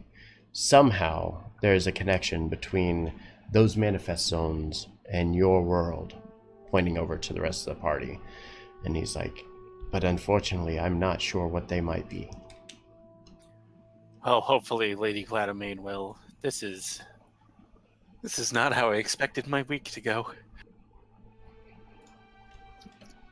Mm-hmm. I'm sorry, I don't think I caught everyone's names. And you never will. I'm Rylan. I'm Pandora. I am Lorgus. Ah, yes. Good to know. So as the airship continues its travels and the evening goes on, or the day kind of drags on, it's starting to become evening time. The airship decides to land a little outside of the city, wanting to be respectful to the Undying Council, as they wouldn't really like the idea of, an elemental flying ship just coming into their city. We're going to stop and take a 5-minute break, and then Jesus, Thank I you, have sir. about so Shane much Lagai. to digest in my brain. So many questions. Oh god, this added a layer of Yeah. Mhm. I got not. I am so. I just want a flying ship, man. Like I'm just going for Quick, we should immediate steal the things. ship. I'm just Dread gonna. pirate knock. I'm just gonna bound this. I'm just gonna bind the ship to the pendant and just be like, it's mine now. You should definitely do that. Can I think you can do that. Let's kill the crew and take the ship. I'm experienced with that. Yeah, see, you're fine. Okay, so cool He's that he's already far more valuable than Sky Tarnet ever was. I know. All right. So we'll stop, take 5 minutes. I'm going to regroup, take a deep breath. I have a lot of information, and I'm trying to give it to you the best way I can. But there's just so much to know, especially like trying to connect the two settings. It's just a lot. Well, I think you're doing a pretty good job of that so far. That is very believable to me that they had ties to Eberron this entire time. Makes sense to me. Then again, I don't really know anything, so Okay. So 5 minutes, come back, and then we'll continue on. Okay. And I will be right Now we back. just need to go to Greyhawk. Stick around, Level hang 3. out. No, we don't. There's Look nothing to forward see. to No, I'm fine not going to Greyhawk. concluding this session. Go kick Riceland over and take his staff. But thank you for being here. Don't go anywhere, and we'll be back in 5. Here, Pendor, I got you this. That's not the Black Staff. Come back with something actually worth stealing. What is the Staff of Magus? So is the Black Staff. It's just much more awesome. And it comes with a cool title. I'll be Pandora the Black Staff. But I don't want to fight Kelvin. I mean, it's not Kelvin anymore. I don't want to fight Kelvin's daughter. Yeah, that's probably his daughter.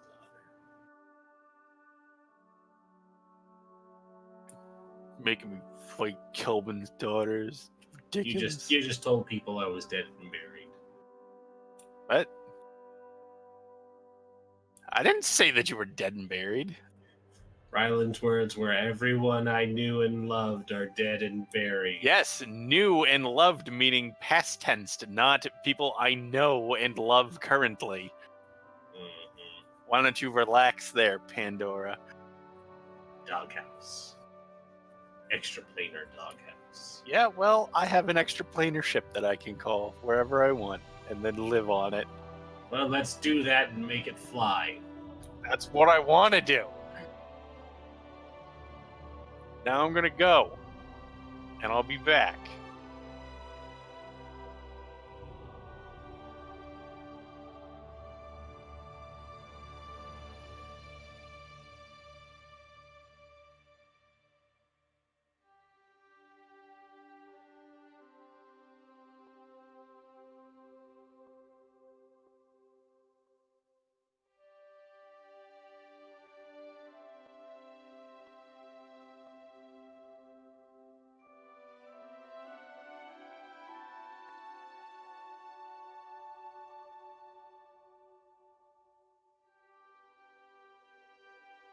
Back.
Alright, I'm back. No, you're not. Darn. Hi, back. I'm Knock. Cease and But desist. who's there? Hey, alright. I really like this character, not gonna lie. I'm gonna knock you out. Mama saying knock you out. You'll never guess what second level spells I have. Don't knock it till you try it. I mean, if he keeps it up, we're gonna knock him off the airship. And then it'll be a That's hard just knock using the word life. knock. See, that was good. Pandora, you just used the word knock, like normal.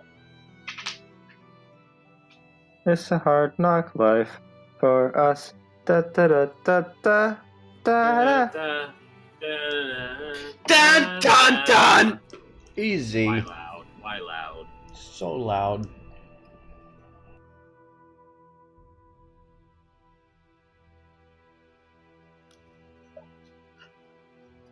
Who's there?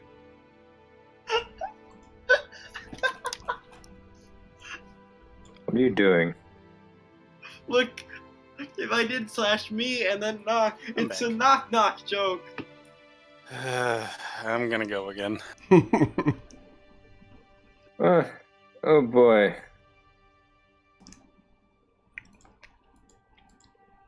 All right.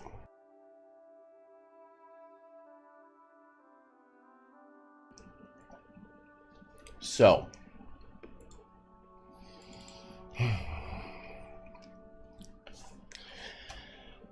think everybody's back, right? Maybe? Yes, I think Rez is back. Yep. I'm back. All right. So, the airship lands to the north of the city. North is more like this way over here. It lands a bit north, dropping you over, or kind of hovers over the land, and you get onto the platform that lowers you down. And it puts you on one of the roads, one of the main roads there, that drop you down into the city of Shaymordai.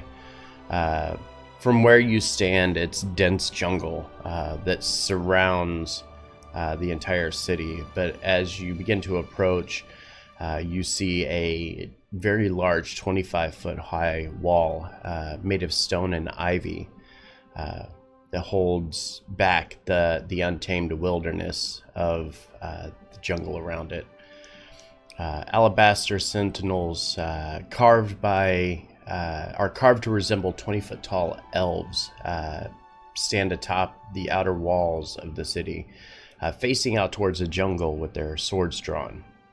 A wide moat clings to the inside of the outer wall, fed by a branch of the great Taldolus river off to the southwest.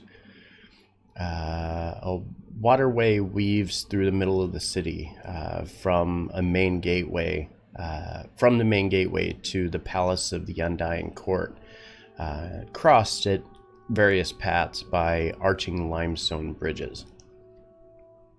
Nowhere on this jungle subcontinent of Aranel is the distinction between life and death more blurred than it is in the City of the Dead.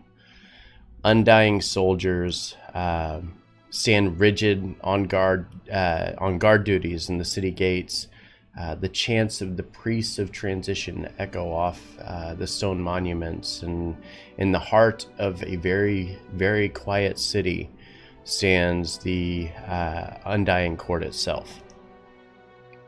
You are invariably struck by two facts. The first, the deathless mingle with the living here in a manner that is deeply unsettling to those not accustomed to the ways of the Areni. Second, this is the quietest city you have ever been in your life.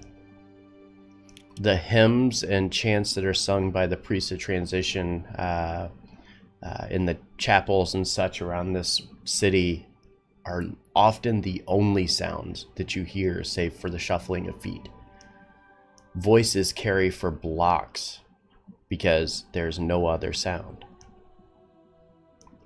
Even the beasts that are both inside and out of this city often stifle their whinnies and noises that they would normally make. The hush of the grave is all over this place. This is the city of Shemordai, the Ireni city made of stone rather than wood, and nearly every surface engraven with a memorial verse, eulogy, scripture, all carved into the kind of walkway and sidewalks of the city itself. As you begin to make your way into the city here, I'm going to move you. This place is the most strange and fascinating anything that I've ever seen in my life. Such a city dedicated to a concept I am so unfamiliar with myself. So from the You bridge, said you killed your captain. I cannot, I don't, he doesn't understand death. Like, as far as what that means to a I person. only know that I will be, I don't age. He shouldn't exists give him a or puppy. he doesn't. That's it. Yeah. Where you stand on this bridge that crosses the moat heading towards this very large house ahead, you kind of look down at the walkway, and it literally feels like you're standing on top of a giant stone scroll. And every step is just nothing but elven letters, words and phrases and prayers that are said to the dead, all just covering the ground. As you begin to start walking forward, making your way towards the city, you start to kind of peer around and just get a feel for it. Limestone ziggurats rise against the backdrop of the jungle, a couple of them here within the city. Dark mosaics mark the walls at every turn, depicting in ebony, bronzewood, and dark sapphire the elf rebellion in Zindrak, or the Dragon Wars here. The eternal flame memorials are also common, with purple flames signifying the achievements of a wizard, or orange, the deeds of a priest, or red, the victories of a warrior. These are everywhere through the city, and that's aside from these eternal flames, there is no other light. As you walk closer, you see these eternal flames everywhere, and it's just a brilliant glow over the entire city.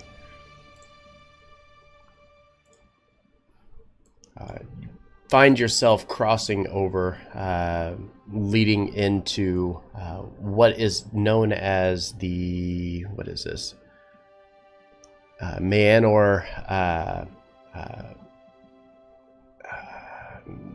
Mayanor building? Yeah, I think so. Looking. Valles Mayanor. It's a connection for this realm to another place, but it's also a bit of like a guard shack. So as you start to walk through, being different than others, these guards will often look at you and kind of, they don't trust outsiders. They look at the elf that was with the party and kind of nod, and they know him because he's from here. Everybody else, they kind of look at you with very, very low voices, kind of soft and almost whispering, and kind of look to each of you and say, why are you in our city?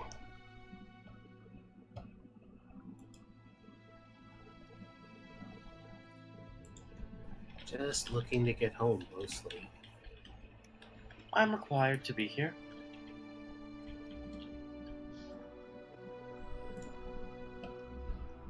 I'm trying to make my ship fly, as childish as it is to hang on to that. No, not childish. We like that idea. Also, I need to talk to someone. As you're kind of saying this, you watch as Taneve kind of steps forward and kind of slowly and quietly pushes his way forward and looks to these two clerks that are sitting at the table in front of you and says, I apologize for my friends. They're obviously outsiders and they don't quite understand the way of our people, but they're here for a funeral for the Gladamain within our people. And he kind of looks and begins to show the crest that's beneath his cloak as he kind of pulls it to the side, and it shows the Veritas crest. And he kind of looks back at the party, and he says, I will ensure that they are respectful of our people here, and I will ensure that this does not get out of hand. I just need them to come with us. And the two clerks kind of look over at one another and then look back at the group.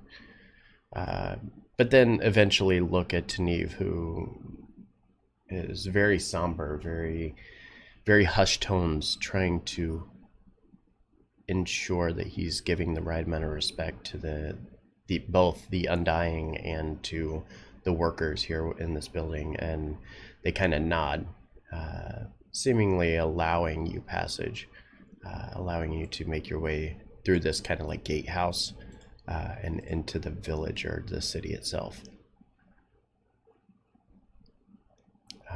From where you are, as you kind of look south, you see right here this building in the center. It's the second tallest tower within Shemordai. It's a ziggurat,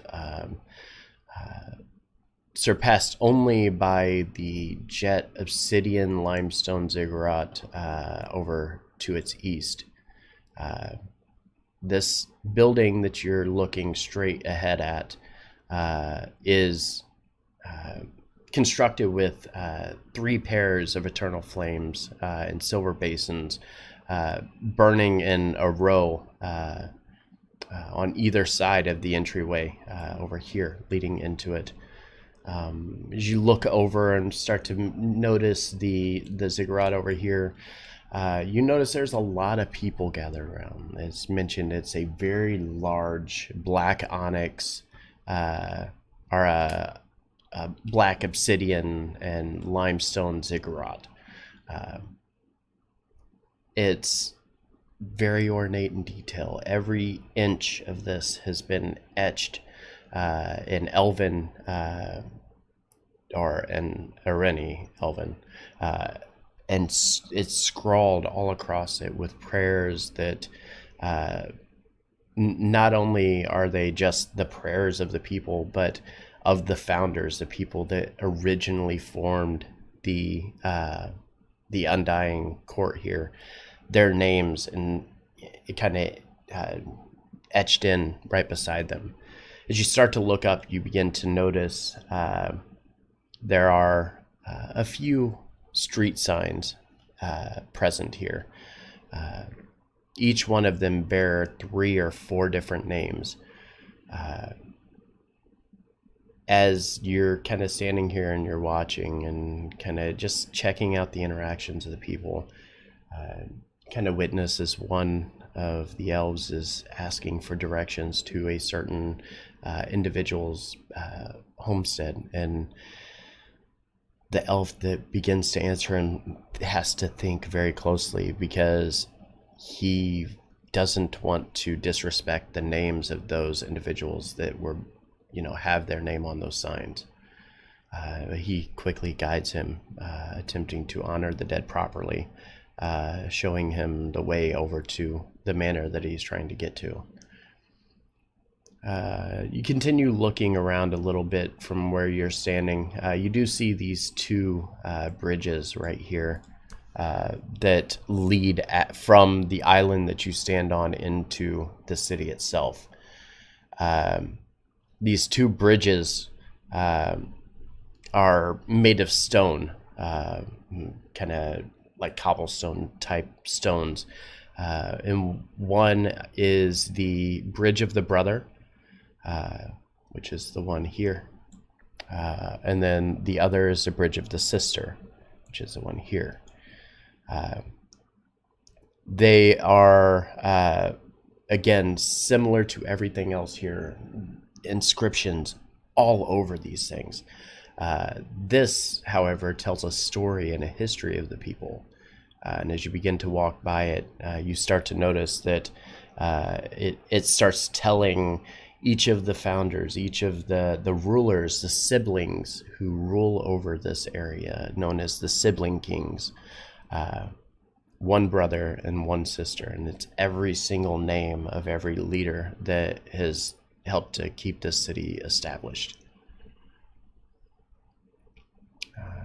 Continue looking, just trying to see what's here. You do see a very ornate looking temple, sanctum of sorts, to your southwest. The true deity of these elves is the essence of the counselors. It's not, they don't, as mentioned, they don't follow gods, but they look to these undead counselor or undying counselors for guidance, for ways to perform the tasks that they're wanting to, for help in any manner that they might need. As you're kind of walking, and Taneve is giving you like a kind of whispered overview of the city, he kind of points out to that building, the fane of the incessant counselors. He points to it and says, "That's usually where you'll find most of our people. We chant a mass to honor the most recently ascended counselors there at noon every day, and at noon on the 13th day, the priests begin the long mass, honoring all of the counselors over the period of several days." Kind of points it out and says, "That's normally where we would hold our ceremony, but unfortunately, there have been others who have passed recently, and there's not going to be room for us." And he kind of points off to the southeast and says, "Perhaps we'll be able to set up in the memorial garden instead." Of course, whatever works, I suppose. No reason to impose if there's more important people here. What do all these buildings do? Where? What? He I can't understand. He kind of looks at you and says, "Save for the government buildings, this is a true city. Our elves, the elves of the Arni and the Arini and the Undying live harmoniously here. We function like any normal city would."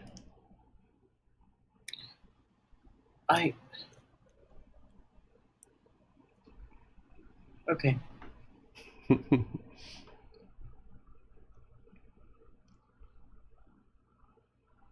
Nothing else? Nope. So he begins to kind of lead you towards the Bridge of the Brother and make your way over and head in towards the town here. As you begin to approach, you begin to see all of the eternal flames that are gathered around the Roll of Heroes here on the west, and then over to the east, the temple, the Undying Court itself, and within it, the Hall of the Dead, where many of the it's almost like a very restricted and ceremonious kind of building. If somebody of high honor and nobility becomes part of the Undying Court, their body will be laid to rest within this. within the ziggurat itself, where if they are just a member of one of the elven families here and they wish to basically turn their bodies into like what's they refer to as spirit idols, they will put them within the catacombs. In this portion of transition, as he was kind of explaining to you when you were on the ship, because Lady Gladamane's body, she has not been approved to become part of the Undying Court yet. They will put her remains and seal her within a spirit idol, basically within the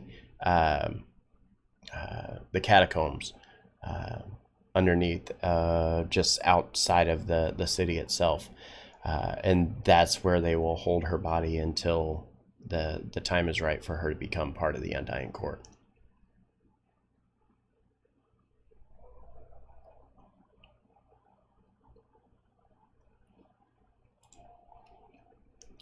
But he'll continue kind of leading you on and makes the way over towards the memorial garden here in the center. It's a very serene place.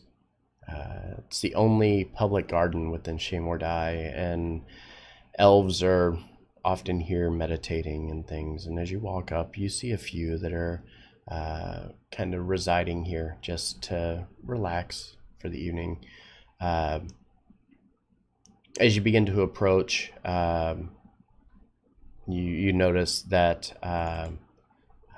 Taneve kind of points back to one of the Undying soldiers in the back, kind of motioning for them to come over, and the soldier obliges and walks up. As he does, he kind of looks and says, we will need the body of S01E31 brought here at once, please. We must prepare for the memorial rites here. And he kind of nods and begins to head off, just like without saying anything, just goes straight towards where they've been holding the body of Lady Gladamane. They've been awaiting him to return. And as he kind of walks forward, he begins to light some of the braziers around the outside to begin burning the eternal flame. This time, the color, I believe, is purple. I'm trying to remember. Is there anything that we can do to help you prepare for this?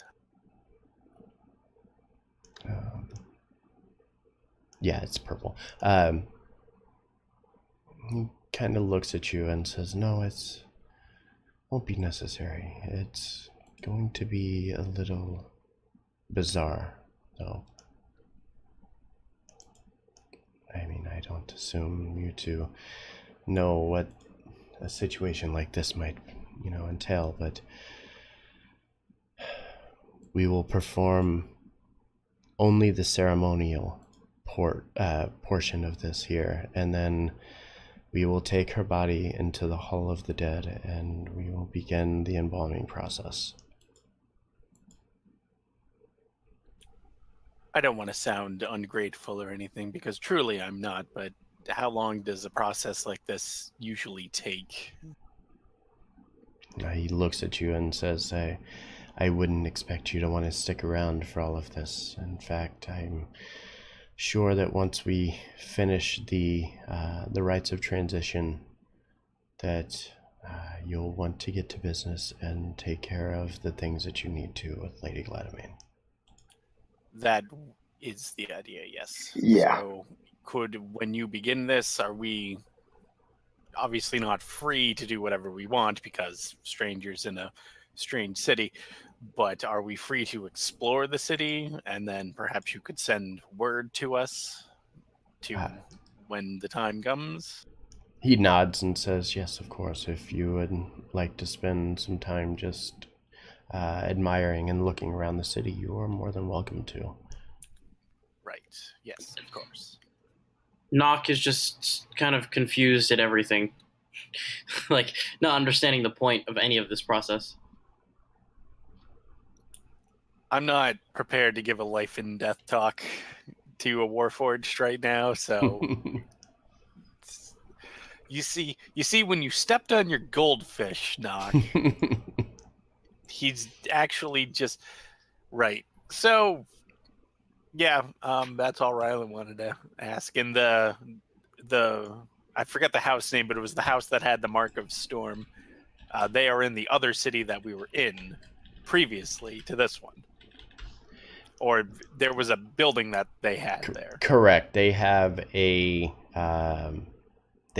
like almost like a checkpoint kind of place there. That's really the only place within RNL that you'll find any of the houses, and you'll find all of them but one there. The funny thing is, I did play an Eberron game, and I was actually in the house that had the storm, so I'm really kicking myself for not remembering it. Oof. Are you looking for the name of the one with the storm? Yes, if you don't mind. You are once... Here, I'll copy it. It's the Lorandar.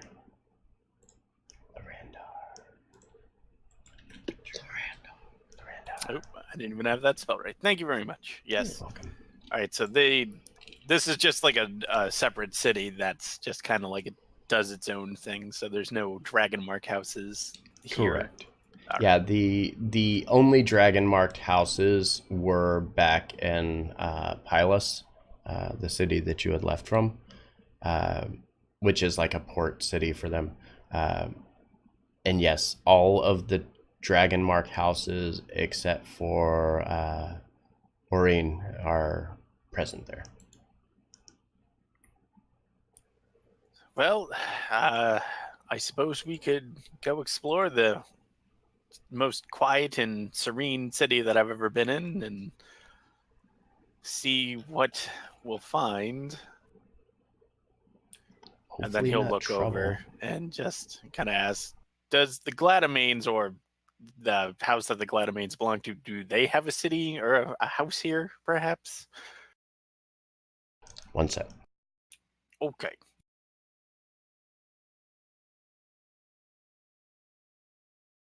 I either asked the right question or the wrong question. He's trying to find a sound clip to razz me with. No, I'm eating something. Oh, okay. Also important. Mhm. Personally, Why? I prefer the air. He had this grand idea. Way to just call him out. Yeah, I was like, yeah, this is perfect time. I'm going to eat something. And then he's like, nope, I'm going to ask a question instead. Well, I'm sorry. Next time I'll just watch the stream like a hawk to know when you're about to pick up your food. He looks at you and says, yes, the Veritas line does have a house here within the city. But the Gladamane, you won't find them here. When Tyrus Gladamane took their people to your realm to start anew, that they took all of their people. They took their entire house with them. They only remain here, or the only remaining person here of the Gladamane is one of their eldest counselors here. So Tyrus used to live in, well, the original Tyrus used to live here in this city? And he nods and says yes, before they left and made their way to Toril. Is there some sort of a building that might have information about him? Because Kai is basically copycatting him, or at least using his name, so perhaps learning about the man might be helpful. He nods and says yes, if you wanted to perhaps head into the Hall of the Dead, you could search through the library. Oh, copycatting is this fellow a changeling?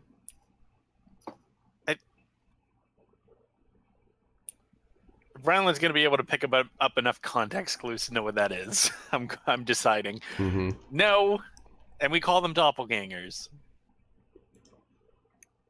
Ah, Don't be weird. What? As descendants of doppelgangers. I know. I No, don't. I'm just What confused. time of day is it, Forge? Right now, it is late evening. It's roughly about 9 or 10. Cool. Pandora's gonna go try and find her constellation. She needs to make sure she can still get in touch with her patron. Okay. Ryland just kind of go, but you were so much better in libraries than me. Yes, but if I don't have magic. So it's coming Funny. on day 3 of us having missed the deadline. Is Yeah. basically what we're hearing. That's Yeah. So even more important, I need to make sure that my patron is here if we're going to stay here, because going back is pointless. Yep, everyone's dead. I know. I feel bad for you, Lorgus. Nobody knows what you are. Pandora, give me an insight. I'm going to say insight on this. Because, yeah, you're trying to find constellations in the sky. Wouldn't that be okay? You can't investigate the sky unless you have. Well, I was gonna say, could Yeah. I do like I'm trying to think what could constitute for astronomy. So it's like, could I do like Arcana or religion? I mean, if you're Something looking I'm- for something, It would. Navigator's I'm tools. good I'd at. give you religion Okay, I can because do it plays into your beliefs. Yeah. and old religions use star Mhm. stuff too. So okay, Yep. cool. Wouldn't it be like navigator's tools? In all honesty, because those use the Not- stars to plot your course. Not necessarily for what I'm doing. Yeah, but for okay. what he's doing, he's applying his knowledge of his patron to this. Her patron. yeah, I'll take that instead her of a patron. -1. You look up, and everything looks different. Fantastic. dun dun. As you're kind of looking, This you're place like is awful. I want to go home. you're looking and you're trying to like point out the things that you know should be there. Like no matter what, you're like, this is here. I know this is here, and you start looking up, and it's nothing. It's nowhere close.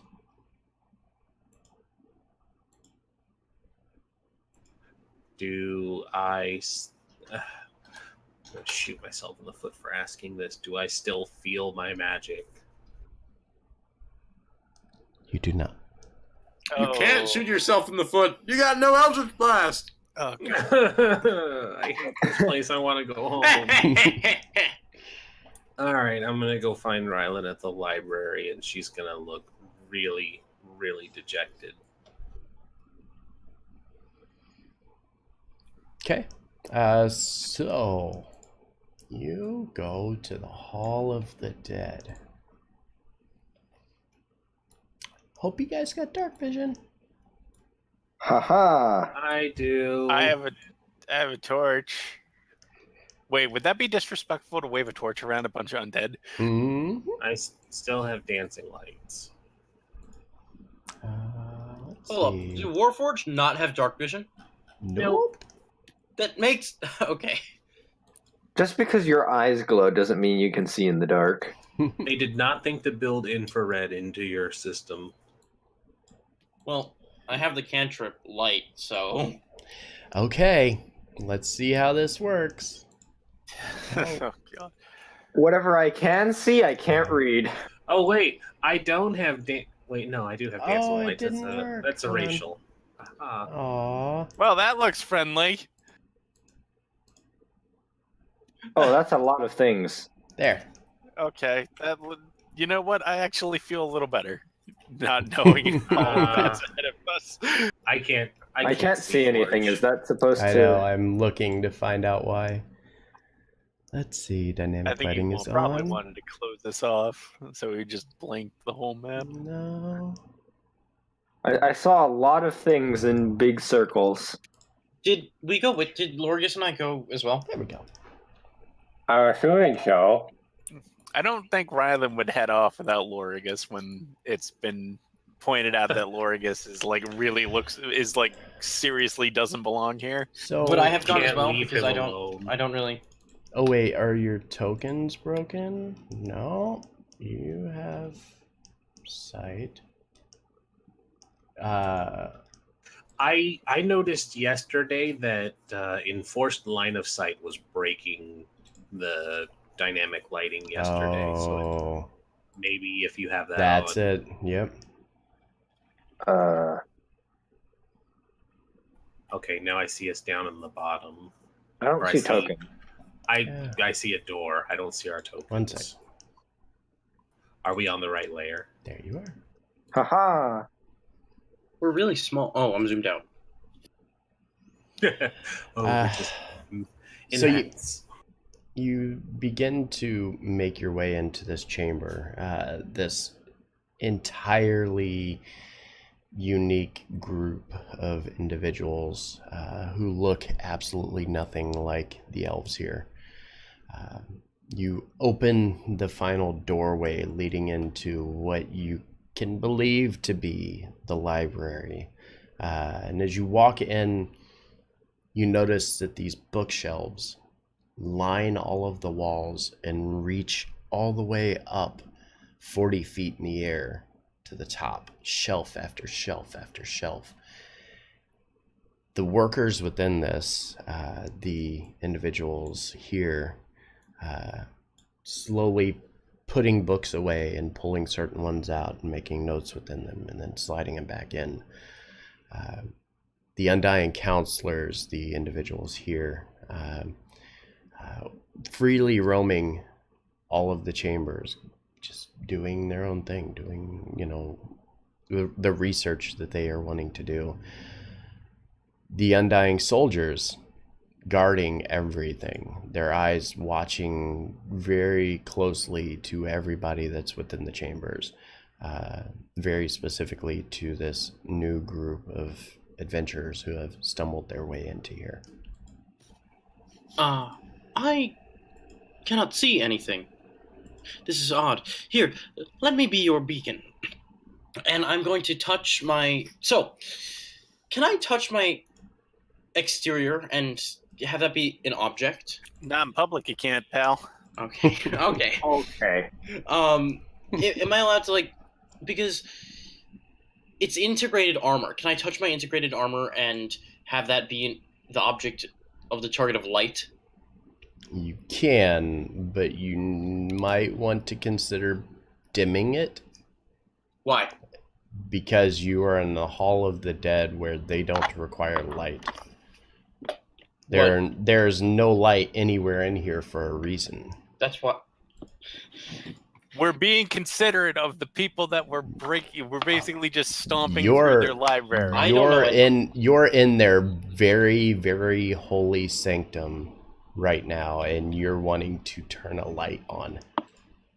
Well, Nock does, because Nock doesn't understand the dead.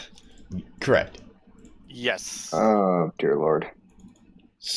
Why is it every time you have to make a character that just... Nock just thinks it's dark. Did the other guy not explain it to him beforehand? Hey, maybe don't be disrespectful to the dead people. They've never made it back to Shame or Die in the past. Because... Nock, damn. Just dim it. Just tone it down. Because all of people don't need it. So... Okay, fine. I'll make it light. Okay. Still colored blue. Is there a guard nearby that I could talk to? I can't color the light, but you can claim it to be whatever color you want. So yes, there are plenty of guards here. There are Undying Soldiers just about everywhere here, kind of standing off into the corners. I know, it doesn't make any sense, does it, Chris? Right. Every individual in here is of elven nature, yes.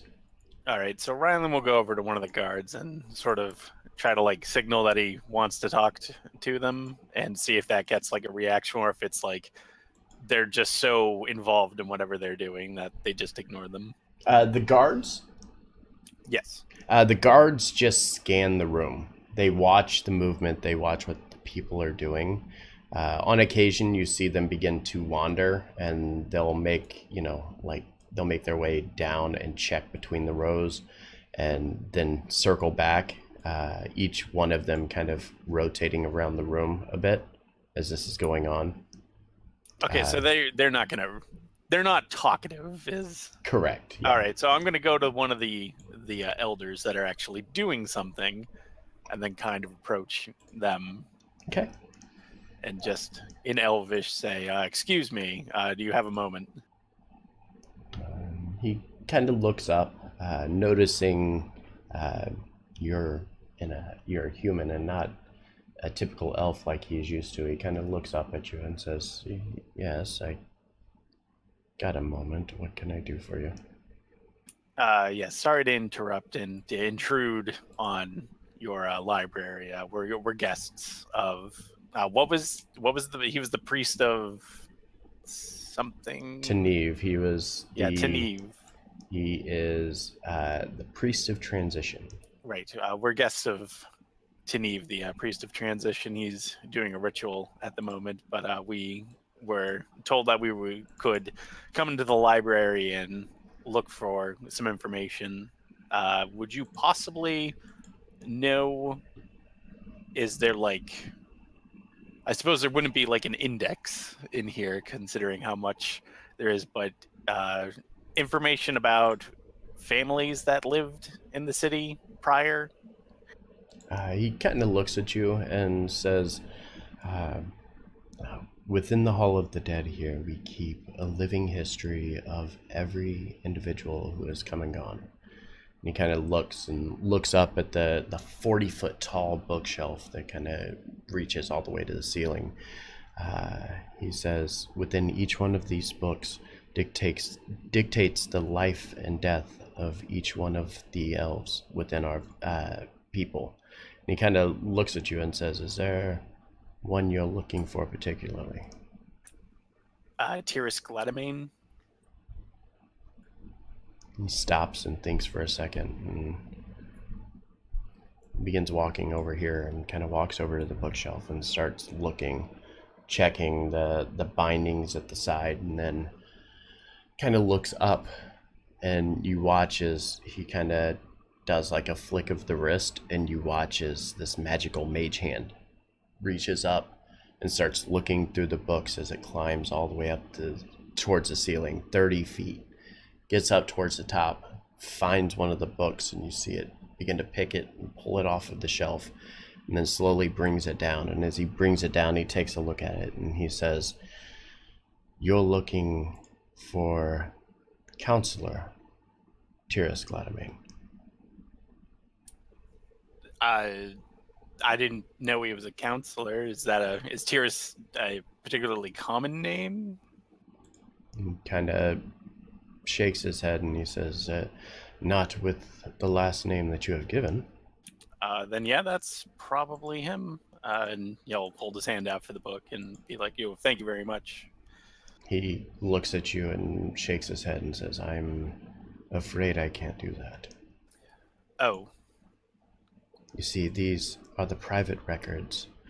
One are kept here, one are kept within the tomb of the individual that you are seeking, and the other is in the public houses of each individual. Should you need to see this book, you are more than happy to I would be more than happy to hand it to you so you can read it.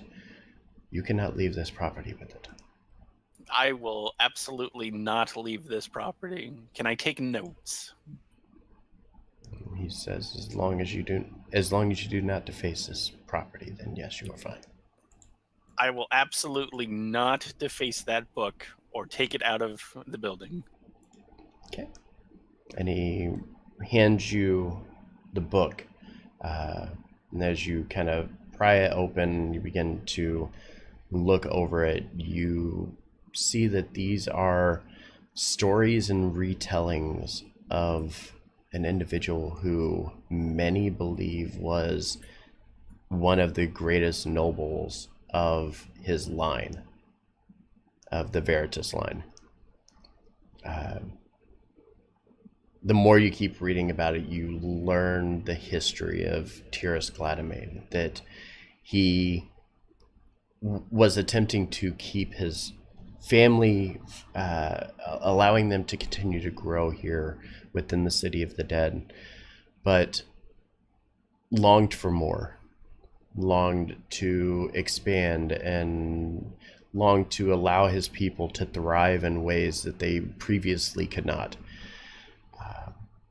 Reading into some of the inscriptions within this book, you read over some of the accounts of the first time that there was a connection between Eberron and Toril. And you start to read through it, and you make note that it begins to mention that he stumbled upon a spell that allowed him to do so at first. And he was able to jump planes into an entirely different planet that he had never seen before. And finding this place and these islands that were completely empty, nothing around them, just nothingness. He would eventually make his way back here to Shea Mordai and would retell this to his family of what he had seen and how he believes that that's their opportunity to expand and to become something far greater.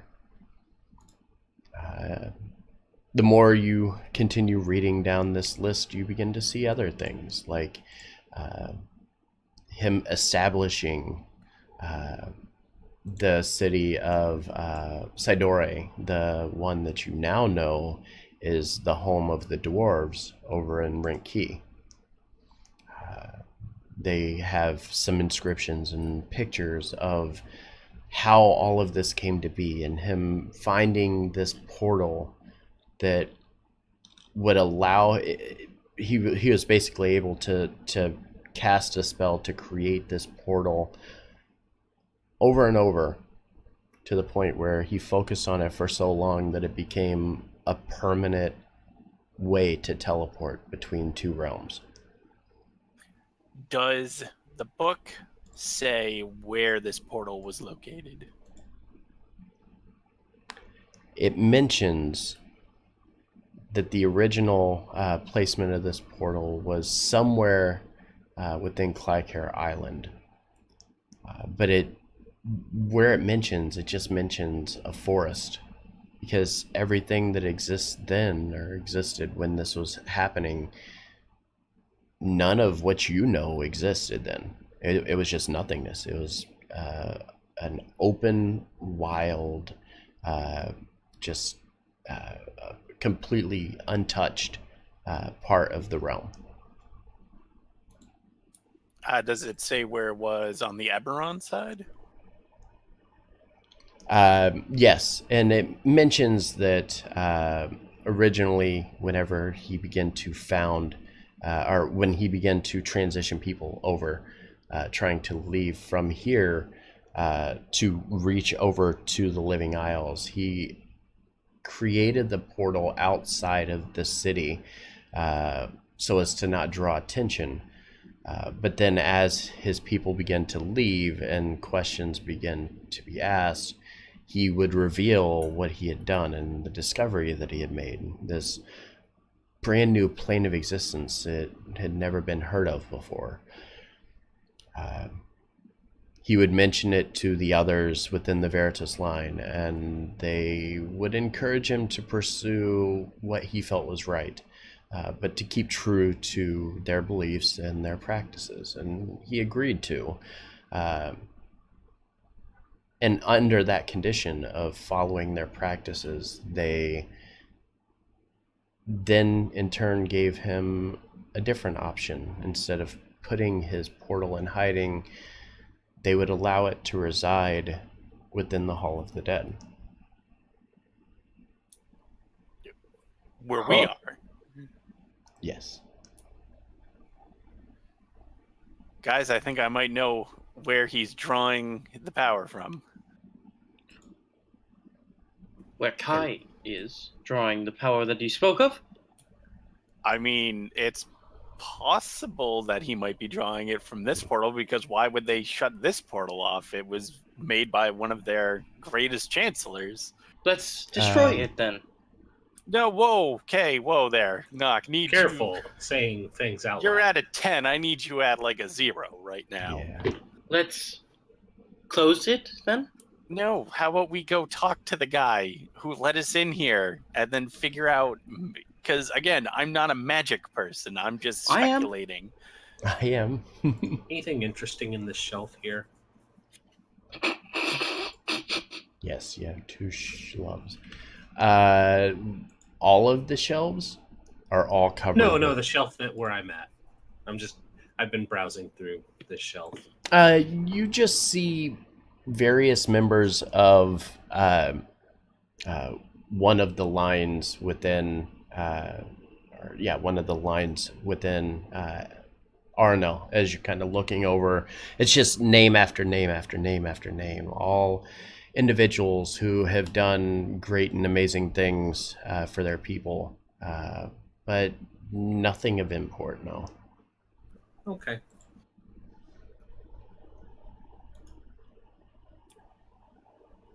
Okay, so I feel like what we've learned is, We should talk to someone about this. yes. Or we could get rid of it.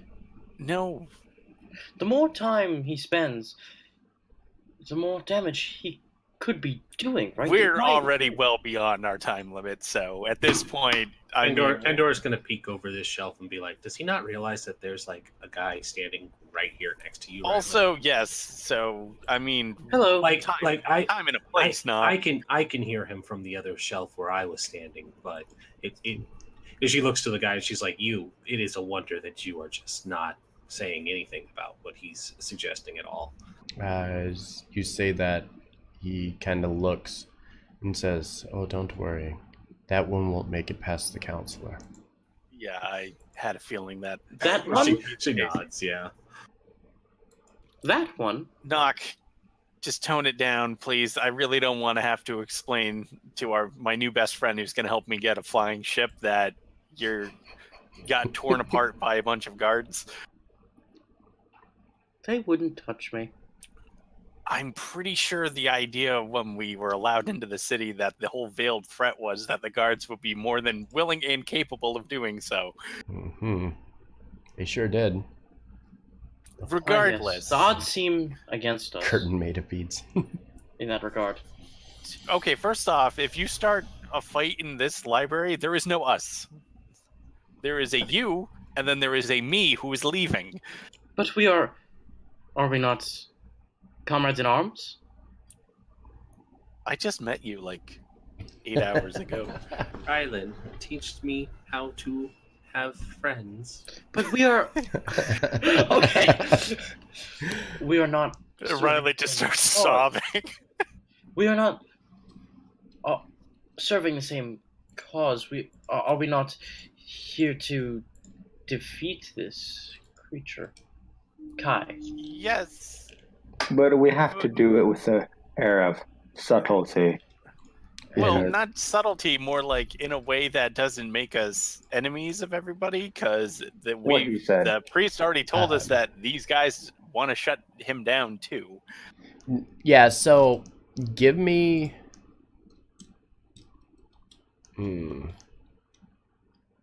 Give me a history check. Which All one? of us are just him. Any of you. Doesn't matter. Yeah. Hey, Ryland did it. Apparently he's a history buff. He 'Cause is. He's been nailing these rolls. So, Rylan has been paying very close attention to every conversation that you have had with Taneve. And as he was listening, the thing that he keeps remembering, and the thing that's kind of bugging him right now, is the fact that as he's sitting here and thinking about it, there's no way that Kai is drawing his power from within Shea Mordai. Only because what he would require would be a negative energy that does not exist in this area. Okay, yeah, that makes Oh, sense. so it's not the portal. All right, so it's not. So I'm reasonably certain that it's probably not this portal. Make up your mind. I What will are we not. destroying? We're not destroying anything. We're guests.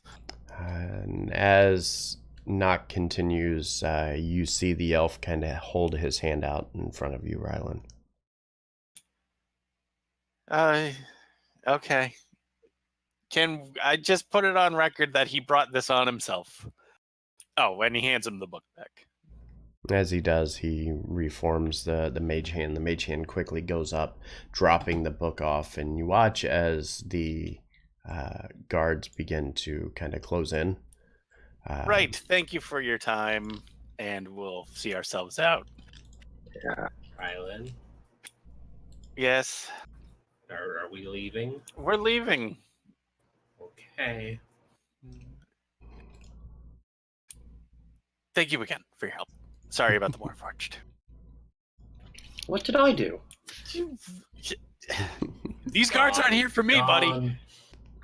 I start seeing them leaving. I have no idea what happened because I don't Blurg, speak it's time to Elvish. go. Don't dawdle. Yeah, Just don't we're question it. leaving. Okay. Don't question it, just go. We're just going. Okay, so in my reading of the book, did it because it talked a very great deal about Tyrus. Would it possibly have said where the Gladamain house was? The old Gladamain house, like here within the city? Like where in the city where they lived in the city. It wouldn't have mentioned their place of residence because, mostly because after Tyrus was he reached about 150 by the time he began to usher his people out and make their way into Toril. You know that you can check with Taneve and try to, because the Gladamain are part of that same line of the Veritas line, you could check with Taneve and see if there's any connection, if there's any way you can find that history. But in those books literally just give a retelling of an individual's life and the grand things that they did. All right, so I'm going to explain my train of thought just so that people understand like what my reasoning for it is. So my understanding of Kai is he is so in love with this Tyrus personality that he's kind of constructed, and like, oh, Tyrus was the greatest of the Gladamain because he was a Gladamain male that ran things, that it would not surprise me if he like showed up here and then was like, oh, I'm gonna learn everything I can about Tyrus. He probably read the same book that we just read and like was just so enamored that maybe that's why he decided to become Tyrus. So I'm trying to think like maybe he went to other places here and maybe we could find out what maybe he found out and then use that against him somehow. So that's my deductive reasoning at the moment. Okay. Makes sense to me. It certainly checks out. Cool. So, have we gotten well, we probably haven't gotten a messenger because that whole trip probably took like 20 minutes. Yeah, it was just a few minutes. And as you kind of begin walking through the city, you take a look back over towards the Memorial Garden and you see that he is, he's very deep into the ceremony, very focused. There are several of the priests of transition around that are helping with the rite of transition, attempting to kind of move it along in a very smooth and easy fashion, especially for him, since this is somebody that means something to him. It's not just some random individual. Should I go and get him? No. Oh God, no. No. Why not? This is urgent info. He's literally interring someone that he cares about. He's whatting someone? Okay, so when someone is stabbed, they stop living. They don't exist. Yes, sure, we'll go with that. So why bother with the remains if they don't exist? Because they bring people back to like a form of life here. That why am I explaining this to you? I don't live here. Neither do I. Okay, you know what? I'm gonna take a stab at it. Okay. I missed Sky Target. Excuse okay, me? Snow, you did it. You did it. No, Rylan. Don't say things you'll regret.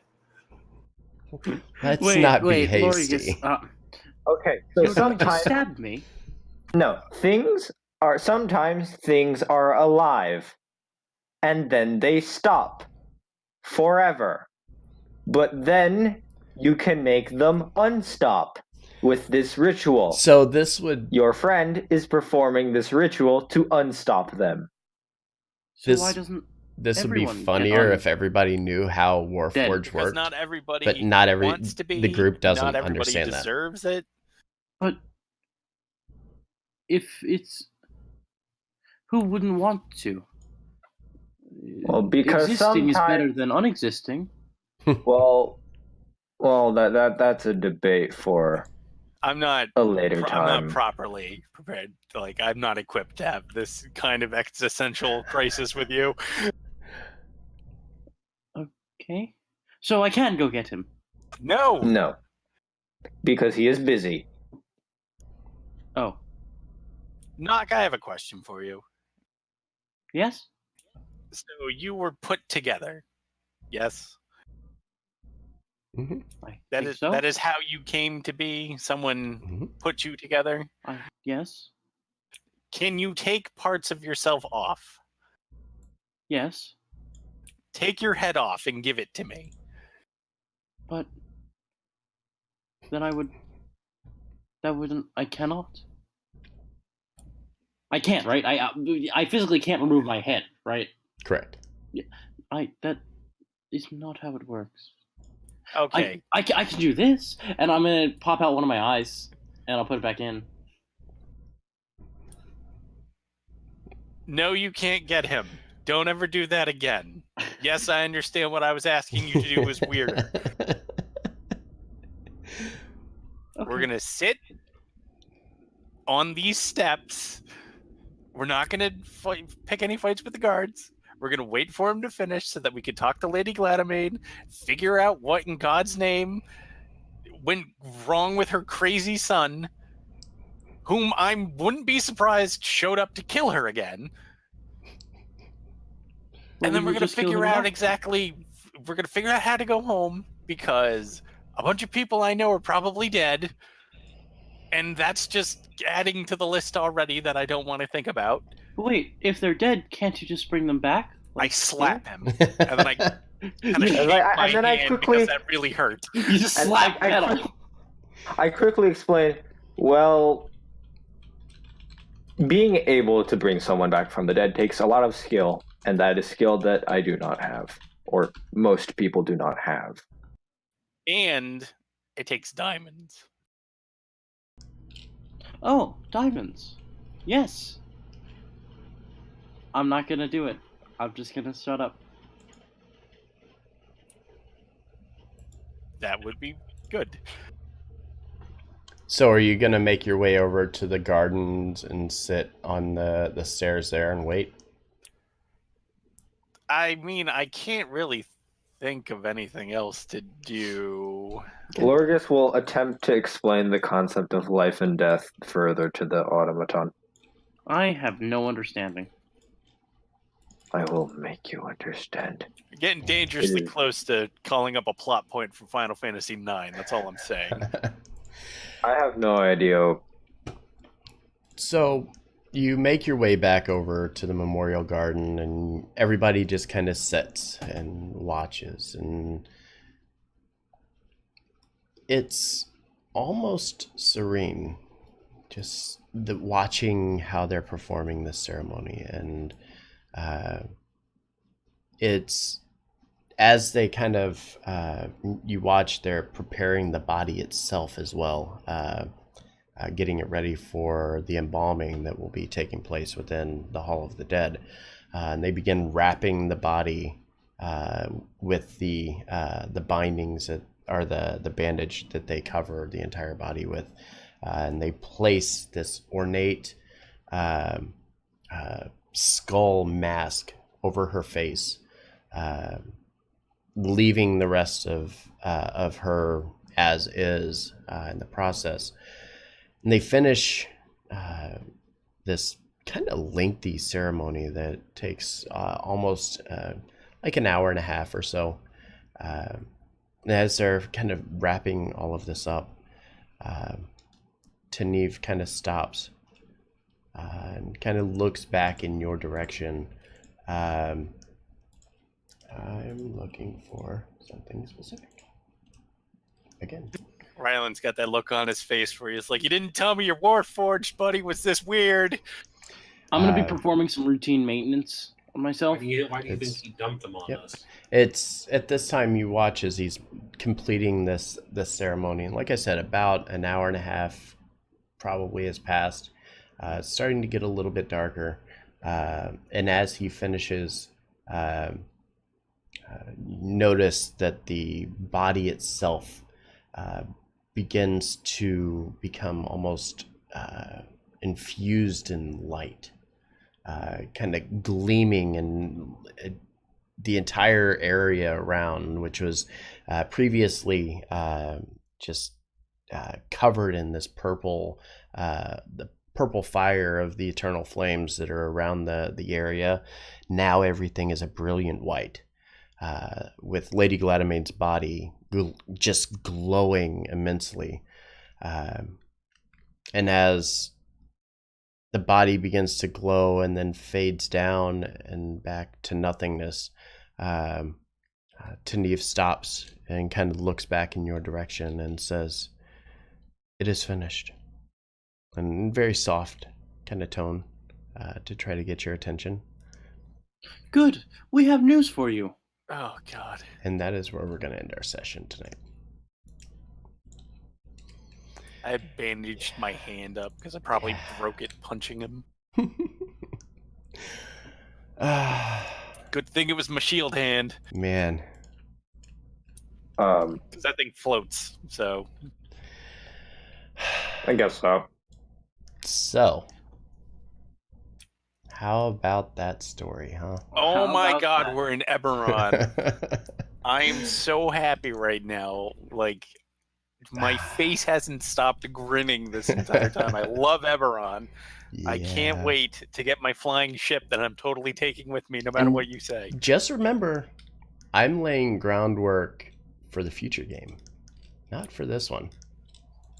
Ooh, it's almost like the Eberron book is going to come out in the future. I have no idea what's going on, but it's great. So, All right. so to put it So, in a very simple terms, so like, you know what steampunk is? Yeah. So Basically, Eberron is basically that, but with magic shit. mhm. Yeah. Okay. Like, they literally have a train that's powered by lightning. All right. I'll be back. I'm going to end stream and then I'll come back and we'll chat. So, that was fun, wasn't it? I think it was fun. I'm going to look for somebody to send this to. I don't know who to send it to. Oh, let's just go over and say hi to Welcome Party because they're playing right now. So we'll do that. Let's go raid.